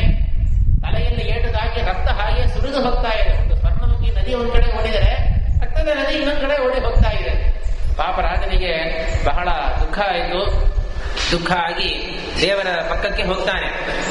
ಪಕ್ಕದಲ್ಲಿ ಹೋಗಿ ಯಾರು ಏನು ಅಂತ ಕೇಳಿದಾಗ ಅವಾಗ ದೇವರು ಅವಾಗ ಮಾತಾಡ್ತಾನೆ. ನೋಡ್ರಿ, ಪಾಪಿಷ್ಟೋ ಅವರನ್ನ ಬೈತಾನೆ. ಆಕಾಶರಾಜ ಚೋಳರಾಜನನ್ನ ಬೈತಾ ಇದ್ದಾನೆ. ಪಾಪಿಷ್ಟೋ ಸುರಾಚಾರ ರಾಜೇಶ್ವರ್ಯ ಮದೋದ್ಧತ, ಅನಾಥಂ ಭುಕ್ತಿಹೀನಂ ಮಾಂ ದರಿದ್ರಂ ಮನಚಾರಿಣಂ. ನೋಡಿ ಹೇಳೋ ವಿಶೇಷಗಳೆಲ್ಲ ಹಾಗಿದೆ ನೋಡಿ. ದೇವರಂತಾನೆ ಎಂತಹ ಪಾಪಿಷ್ಠನಾಗಿದ್ದೀಯೋ ನೀನು, ಇದಕ್ಕೆ ರಾಜ ಏನ್ ಮಾಡಿಲ್ಲ. ಸಾಮಾನ್ಯವಾಗಿ ಭೃತ್ಯರು ಮಾಡತಕ್ಕಂತಹ ಅಪರಾಧ ಯಾವಾಗಲೂ ಕೂಡ ಯಜಮಾನರಿಗೆ ಹೋಗಿ ಸೇರೋ. ಗೋಪಾಲಕ ಹೊಡೆದಿದ್ದಾನೆ, ಅದು ಗೊತ್ತಾಗದೆ ಹೊಡೆದಿದ್ದಾನೆ, ಆದರೂ ಕೂಡ ಆ ಪಾಪ ಯಾರಿಗೆ ಸೇರಿದ್ದು? ಆ ಯಜಮಾನನಾಗತಕ್ಕಂತಹ ಚೋಳರಾಜನಿಗೆ ಸೇರಿದ್ದು. ಅವನು ಏನೋ ಅದಕ್ಕಂತೆ ಹಿಂದೆ ಏನೋ ಪಾಪವನ್ನು ಮಾಡಿರ್ತಾನೆ. ಅದಕ್ಕೆ ದೇವರು ಹೇಳ್ತಾನೆ, ಪಾಪಿಷ್ಠನಾಗಿದ್ದೆ ನೀನು, ದುರಾಚಾರನಾಗಿದ್ದೀಯಾ. ನಾನು ಪಾಪ ಏನೋ ನಾನು ಸೆವನೇ ನಾನು ಇಲ್ಲಿದ್ದೆ, ಒಳಗೆ ಕೂತಿದ್ದೆ, ನಾನು ಹೊತ್ತಲ್ಲಿ ನಾನು ಕೂತಿದ್ದೆ, ನಾನೇ ಮೊದಲು ಅನಾಥ, ನನಗೆ ಅನ್ನ ಆಹಾರ ಏನೂ ಇಲ್ಲ, ನಾನು ದರಿದ್ರ, ಏನೋ ಮನದಲ್ಲಿ ಸಂಚಾರ ಮಾಡತಕ್ಕಂಥವನು, ನಾಡೋಡಿಗಳು ಅಂತಾರಲ್ಲ ಅಂಥವನ್ ನಾನು. ನನಗೆ ಅಪ್ಪ ಇಲ್ಲ, ಅಮ್ಮ ಇಲ್ಲ, ಹೆಂಡತಿ ಇಲ್ಲ, ಬಂಧುಗಳು ಯಾರೂ ಇಲ್ಲ, ಅಣ್ಣ ತಮ್ಮಂದ್ರೆ ಯಾರು ಇಲ್ಲ. ಅಂಥ ನನ್ನನ್ನು ಹೋಗಿ ಸುಮ್ಮನೆ ಕೂತವನನ್ನು ಹೋಗಿ ನಿನ್ನ ಒಬ್ಬ ಭೃತ್ಯ ಕೆಲಸಗಾರ ಈಗ ತಲೆಗೆ ಹೊಡೆದಿದ್ದಾನಲ್ಲ, ಏನಿದೆ ಅನ್ಯಾಯ. ದೇವರ ಮಾತು ಯಾವುದೂ ಕೂಡ ಸುಳ್ಳಿಲ್ಲ, ಒಂದೊಂದು ಮಾತು ಕೂಡ ಇವಳು ಸತ್ಯ. ದೇವರಿಗೆ ಹೇಳ್ಕೊಂಡಿದ್ದಾನೆ, ನಾನು ಅನಾಥ. ಯಾಕೆ ದೇವರಿಗೆ ಒಬ್ಬ ನಾಥ ಇಲ್ಲವಲ್ಲ, ಎಲ್ಲರಿಗೂ ಇವನೇ ನಾಥ ಹೊರತು ಇವನಿಗೆ ಇನ್ನೊಬ್ಬ ನಾಥ ಇಲ್ಲ. ಅದಕ್ಕೆ ದಾಸರು ಹೇಳ್ತಾರಲ್ಲ, ನಿನ್ನಂತಹ ಸ್ವಾಮಿ ಎನಗುಂಟು ನಿನಗಿಲ್ಲ ಅಂತ ಹೇಳಿ. ನಿನ್ನಂತಹ ಒಬ್ಬ ಯಜಮಾನ ನನಗಿದ್ದಾನೆ, ನಿನಗೆ ಇಲ್ಲ ಅಂತ. ಅನಾಥ, ಭುಕ್ತಿಹೀನ, ದೇವರಿಗೆ ಅನ್ನ ಇಲ್ಲ. ಅನಷ್ಟನ್ ನನ್ಯೋ ಅವಿಚಾಚಶೀಹಿ, ಕರ್ಮಫಲವನ್ನು ನಾವು ಭೋಗ ಮಾಡಿದರೂ ಕೂಡ ತಾನು ಸಾರವನ್ನು ಮಾತ್ರ ತಗೊಂಡು ಅಸಾರವನ್ನು ದೇವರು ಭೋಗ ಮಾಡೋದಿಲ್ಲ. ಅದಕ್ಕೆ ದೇವರನ್ನ ಭುಕ್ತಿಹೀನ ಅಂತ ಕರೀತಾರೆ. ತಂದೆ ತಾಯಿ ಇಲ್ಲ ಎಂಬುದು ಸರ್ವೋತ್ತಮ, ಇವನಿಗೆ ಯಾರು ಅಪ್ಪ ಇಲ್ಲ ಅಮ್ಮ ಇಲ್ಲ ಎಂಬುದು ವಾಸ್ತವನೇ. ವನಚಾರಿಣಂ ಬಹಳ ಮುಖ್ಯವಾದ ಶಬ್ದ. ವನ ಅಂದ್ರೆ ಅರಣ್ಯದಲ್ಲಿ ಸಂಚಾರ ಮಾಡೋನು ಒಂದರ್ಥ, ವರಾಹ ರೂಪದಿಂದ ಅರಣ್ಯದಲ್ಲಿ ಸಂಚಾರ ಮಾಡ್ತಾನೆ, ಸಿಂಹ ರೂಪದಿಂದ ಅರಣ್ಯದಲ್ಲಿ ಸಂಚಾರ ಮಾಡ್ತಾನೆ. ಅಥವಾ ವನ ಎಂಬ ಶಬ್ದಕ್ಕೆ ನೀರು ಅಂತ ಅರ್ಥ ಇದೆ, ನೀರಿನಲ್ಲಿ ಮಲಗಿದವನು. ಇದು ನಾರಾಯಣ ಎಂಬ ಶಬ್ದದ ಅರ್ಥ ಇದು. ಆಪೋ ನಾರಾಯಣ ಪ್ರೋಕ್ತ ಅಪೋವೇ ನರಸೂನವಃ. ನೀರನ್ನ ನಾರ ಅಂತ ಕರೀತಾರೆ. ಆ ನಾರವನ್ನೇ ಅಯನವಾಗಿ ಆಶ್ರಯವಾಗಿ ಉಳ್ಳವನು ನಾರಾಯಣ. ನೀರಲ್ಲಿ ಇರೋನು ಎಂಬುದು ನಾರಾಯಣ ಎಂಬುದು, ವನಚಾರಿ ಎಂಬ ಶಬ್ದವು ಎಲ್ಲವೂ ಕೂಡ ಒಂದೇ ಅರ್ಥವನ್ನು ಕೊಡ್ತಾ ಇದೆ. ಅದರಿಂದ ನನ್ನನ್ನು ಹೀಗೆ ಹೊಡೆದಿದೆಯಲ್ಲ, ನಿನ್ನ ಭೃತ್ಯೆಗೆ ಹೊಡೆದಿದ್ದಾನೆ. ಆ ಹೊಡೆದಾಗ ಎಷ್ಟು ನೋವು ಆಯ್ತು ಗೊತ್ತಾ? ನನಗಾದ ನೋವು ನಿನ್ನೆ ಆದ್ರೆ ಗೊತ್ತಾಗೋದು. ತಲೆಬಲಿಯು ಪಲ್ವಲಿಯು ತನಕ್ಕೆ ಒಂದಾದ್ರಿ ಮಹಾಮಾತನು ದೇವರಲ್ಲಿ ಹೇಳ್ತಾ ಇದ್ದಾನೆ. ಅದಕ್ಕೆ ಏನಾಯ್ತು, ದೇವರು ಆವಾಗ ಆ ಚೋಳರಾಜನಿಗೆ ಶಾಪವನ್ನು ಕೊಡ್ತಾ ಇದ್ದಾನೆ. ನಿನ್ನ ಭೃತ್ಯ ಮಾಡಿದ ಅಪರಾಧ ನಿನಗೇ ಸೇರಿತ್ತು, ಅದಕ್ಕೆ ನೀನು ಪಿಶಾಚನಾಗಿ ಆಗುವಂತ ಪರಮಾತ್ಮ ಅವನಿಗೆ ಶಾಪವನ್ನು ಕೊಟ್ಟಿದ್ದಾನೆ. ಆ ಶಾಪವನ್ನು ಕೇಳಿ ಇವನಿಗೆ ಬಹಳ ದುಃಖ ಆಗ್ತದೆ, ಚೋಳರಾಜನಿಗೆ. ಅಯ್ಯೋ, ನಾನೇನು ಅಪರಾಧ ನಾನು ಮಾಡೇ ಇಲ್ಲವಲ್ಲ, ನಾನೇನು ತಪ್ಪು ಮಾಡಿದೆ, ನಿನ್ನನ್ನು ನಾನೇ ಹೊಡೆದೆ. ನನ್ನ ಭೃತ್ಯ ಹೊಡೆದರೆ ಅವನು ಹೊಡೆದ ಪಾಪದಿಂದ ಅವನಿಂದ ಸತ್ತೋದ. ನನಗಂತೂ ಏನೂ ವಿಷಯ ಗೊತ್ತಿಲ್ಲ, ಆಕಳು ಹೀಗೆ ಮಾಡ್ತಾ ಇರೋದು ನನಗೆ ಗೊತ್ತಿಲ್ಲ. ಆಕಳನ್ನು ಹೊಡೆಯಲಿಕ್ಕೆ ಪ್ರಯತ್ನ ಮಾಡಿ ನಿನಗೆ ಏಟು ತಾಕಿದ್ದು ನನಗೆ ಗೊತ್ತಿಲ್ಲ. ಏನೂ ಅಪರಾಧವೇ ಇಲ್ಲದೆ ಇರತಕ್ಕಂಥ ನನ್ನನ್ನು ಹೋಗಿ ಈಗ ಶಾಪ ಪಿಶಾಚಿಯಾಗಿ ಆಗಿ ಶಾಪ ಕೊಟ್ಟಿದ್ದೀಯಲ್ಲ ಅಂತ ದುಃಖ ಪಡ್ತಾನೆ. ಆವಾಗ ದೇವರಿಗೂ ಸ್ವಲ್ಪ ಅಯ್ಯೋ ಪಶ್ಚಾತ್ತಾಪ ಆಗೋಯ್ತದೆ. ಅಯ್ಯೋ ಏನ್ ಮಾಡೋದಪ್ಪ, ಏನೋ ನೋವು ತುಂಬಾ ಇತ್ತು, ಅದಕ್ಕೆ ಏನೋ ಶಾಪ ಕೊಟ್ಬಿಟ್ಟೆ. ದೇವರು ಹೇಳೋ ಮಾತು ನೋಡ್ರಿ, ನನಗೆ ಬಹಳ ನೋವಾಗ್ತಾ ಇತ್ತು. ಆ ನೋವಿಗೆ ಕಾರಣ ಅವನಂತ ಸತ್ತೋದ. ಸಾಮಾನ್ಯ ಒಂದು ಸರ್ತಿ ಆಗ್ತದಲ್ಲ, ಕೋಪವನ್ನು ಯಾರ ಮೇಲೆ ತೋರಿಸೋದು ಗೊತ್ತಾಗಿಲ್ಲ ಅಂತಂದ್ರೆ ಯಾರೆಲ್ಲ ಎದುರಿ ಬರ್ತಾರೋ ಅವರ ಮೇಲೆಲ್ಲ ಕೋಪವನ್ನು ತೋರಿಸ್ತೇವೆ. ಹಾಗೆ ಕೋಪ ತೋರಿಸಲಿಕ್ಕೆ, ನನ್ನ ದುಃಖವನ್ನು ಹೇಳಿಕೊಳ್ಳಲಿಕ್ಕೆ ಯಾರು ಇದ್ದಿಲ್ಲ, ನೀನು ಬಂದು ನಿನ್ನ ನಾನು ಶಾಪ ಕೊಟ್ಬಿಟ್ಟಿದ್ದೇನೆ. ಆದರೆ ದೇವರು ಹೇಳ್ತಾನೆ, ನನ್ನ ಮಾತು ಯಾವಾಗಲೂ ಸುಳ್ಳು ಆಗಲಾರದು ಅಂತ ಹೇಳಿ ಜ್ಞಾನಿಗಳೆಲ್ಲ ಹೇಳ್ತಾರೆ. ನೋಡ್ರಿ, ದೇವರೇ ಹೇಳ್ತಾನೆ, ನನ್ನ ಮಾತು ನನ್ನ ಶಾಪ ವರ ಯಾವಾಗಲೂ ಸುಳ್ಳು ಆಗೋದಿಲ್ಲ ಅಂತ ವೇದಜ್ಞಾನಿಗಳೆಲ್ಲ ಹೇಳ್ತಾ ಇದ್ದಾರೆ. ಆದ್ರೆ ಏನ್ ಮಾಡೋದು, ನನಗೆ ಸತ್ಯ ಸಂಕಲ್ಪ ಅನ್ನೋದೊಂದು ದೋಷ ಇದೆ, ಅದೊಂದು ಗುಣ. ಸತ್ಯ ಸಂಕಲ್ಪತ್ವ ದೇವರ ಗುಣ. ಆದ್ರೆ ದೇವರು ಹೇಳ್ಕೊಳ್ತಾನೆ, ನನ್ನದು ಸತ್ಯ ಸಂಕಲ್ಪತ್ವ ಎಂಬುದು ದೋಷ ಇರುವುದರಿಂದ ನನ್ನ ಮಾತು ಸುಳ್ಳು ಆಗೋದಿಲ್ಲ. ಅದಕ್ಕೆ ನೀನು ಪಿಶಾಚನಾಗಿ ಏನೋ ಹಿಂದಿನ ಪಾಪದಿಂದ ನೀನು ಪಿಶಾಚವಾಗಿ ಆಗೇ ಆಗ್ತಿ. ಆದರೆ ಇದೇ ವೆಂಕಟ ಪರ್ವತದಲ್ಲಿ ಮುಂದೆ ಆಕಾಶ ರಾಜ ನನಗೆ ತನ್ನ ಮಗಳನ್ನ ಪದ್ಮಾವತಿಯನ್ನು ಮದುವೆ ಮಾಡಿಸಿಕೊಡ್ತಾನೆ. ಮದುವೆ ಮಾಡಿಸಿಕೊಡೋ ಕಾಲಕ್ಕೆ, ವರದಕ್ಷಿಣ ಕೊಡೋ ಕಾಲಕ್ಕೆ ಒಂದು ರತ್ನದ ಕಿರೀಟವನ್ನು ಸಮರ್ಪಣೆ ಮಾಡ್ತಾನೆ. ಆ ರತ್ನದ ಕಿರೀಟವನ್ನು ನಾನು ಪ್ರತಿ ವಾರದಲ್ಲಿಯೂ ಶುಕ್ರವಾರ ದಿವಸ ನಾನು ಸಾಯಂಕಾಲ ಹೊತ್ತು ಕಿರೀಟವನ್ನು ಧಾರಣ ಮಾಡ್ತೇನೆ. ಆ ಶುಕ್ರವಾರ ಸಾಯಂಕಾಲದ ಹೊತ್ತು ನಾನು ಕಿರೀಟವನ್ನು ಧಾರಣ ಮಾಡುವ ಸಮಯದಲ್ಲಿ ನಿನಗೆ ದುಃಖ ಎಂಬುದು ಇರುವುದಿಲ್ಲ. ನೀನು ಪಿಶಾಚನಾಗಿ ಆಗೋದು ನ್ಯಾಯಪ್ರಾಪ್ತ, ನಿನ್ನ ಕರ್ಮಾನುಸಾರ ನೀನು ಪಿಶಾಚನಾಗಿ ಆಗಬೇಕು. ಪಿಶಾಚನಾಗಿ ದುಃಖವನ್ನು ಪಡ್ತಿ. ಆದರೆ ಕಲಿಯುಗ ಮುಗಿಯುವವರೆಗೂ ನೀನು ಪಿಶಾಚನಾಗಿ ಇರ್ತಿ. ಆದರೆ ಆ ಪಿಶಾಚದ ದುಃಖದ ಮಧ್ಯದಲ್ಲಿಯೂ ಕೂಡ ನಾನು ಕಿರೀಟವನ್ನು ಧಾರಣ ಮಾಡುವ ಒಂದು ಮುಹೂರ್ತ ಕಾಲ ಮಾತ್ರ ನಿನಗೆ ಸುಖ ಎಂಬುದಾಗ್ತಾ ಇದೆ ಅಂತ ಹೇಳಿ ಪರಮಾತ್ಮ ಹೇಳಿದ್ದಾನೆ. ಆಯ್ತು, ಚೋಳರಾಜ ಹೊರಟೋದ. ಆಮೇಲೆ ದೇವರಿಗಂತೂ ಬಹಳ ರಣ ಆಗಿಬಿಟ್ಟಿದೆಯಲ್ಲ, ಆ ರಣಕ್ಕೆ ಏನಾದ್ರು ಔಷಧ ಮಾಡಿಕೊಳ್ಬೇಕಲ್ಲ.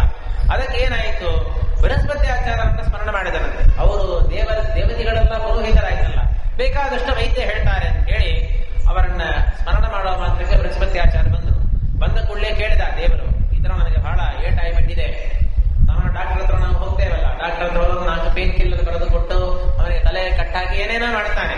ಅದು ಬೃಹಸ್ಪತಿ ಆಚಾರ್ಯ ಏನಂತಾರೆ, ಕ್ಷೀರ ಮೌದುಂಬರಂ ದೇವ ತಥಾ ಕಾರ್ಪಾಸಮರ್ಕದಂ ಸಂಮಿಲಿತ್ವ ರಮಾಕಾಂತ ತಕ್ಷತೋಪರಿ ಧಾರ್ಯತ. ಈ ಕಾಟನ್ ಇದೆಯಲ್ಲ, ಅಂದ್ರೆ ಹತ್ತಿ ಇದೆಯಲ್ಲ, ನನ್ನಂತಾರೆ ಕಾರ್ಪಾಸ ಅಂದ್ರೆ ಹತ್ತಿ ಇತ್ಯರ್ಥ. ಆ ಹತ್ತಿಯನ್ನು ತಗೊಂಡು ಬಂದು ಔದುಂಬರ ಕ್ಷೀರ ಅಂದ್ರೆ ಹತ್ತಿ ಮರದಿಂದ ಹತ್ತಿಗಳಿಂದ ಬರ್ತಕ್ಕಂಥ ಹಾಲು, ಅದು ರಣವನ್ನ ಪರಿಹಾರ ಮಾಡುವ ಸಾಮರ್ಥ್ಯ ಮರಕ್ಕೆ ಇದೆ. ಅದರ ಹಾಲನ್ನು ತೆಗೆದು ಸ್ವಲ್ಪ ಹತ್ತಿಯನ್ನು ತೆಗೆದು ತಲೆಯಲ್ಲಿ ಸ್ವಲ್ಪ ಕಟ್ಟ ಹಾಕಿ ನೀನು ಧಾರಣ ಮಾಡು, ಹೇಗೆ ನಿಂಗೆ ರಣ ಸರಿ ಆಗ್ತದೆ ಅಂತ ಹೇಳಿ ಅವರು ಹೇಳಿದ್ದಾರೆ. ಅದನ್ನ ಕೇಳಿ ದೇವರು ಕೂಡ ಅವರ ಆಜ್ಞಾನುಸಾರವಾಗಿ ಸ್ವಲ್ಪ ಆ ಹತ್ತಿ ಗಿಡದ ಇದನ್ನು ತಗೊಂಡು ಬಂದು, ಹಾಲನ್ನು ತಗೊಂಡು ಬಂದು ತಲೆಯಲ್ಲಿ ಪರಮಾತ್ಮ ಔಷಧವಾಗಿ ಅದನ್ನ ಆಯಿಂಟ್ಮೆಂಟ್ ಹಚ್ಚೋತ್ರ ಪರಮಾತ್ಮ ಕೂಡ ಹಚ್ಚಿದ್ದಾನೆ. ಹೀಗೆ ಆ ಯಾವ ವೇಂಕಟ ಪರ್ವತದಲ್ಲೇ ಪರಮಾತ್ಮ ಕ್ರೀಡೆಯನ್ನ ಮಾಡ್ತಾ ಇದ್ದ ಅಂತ ಹೇಳಿ 4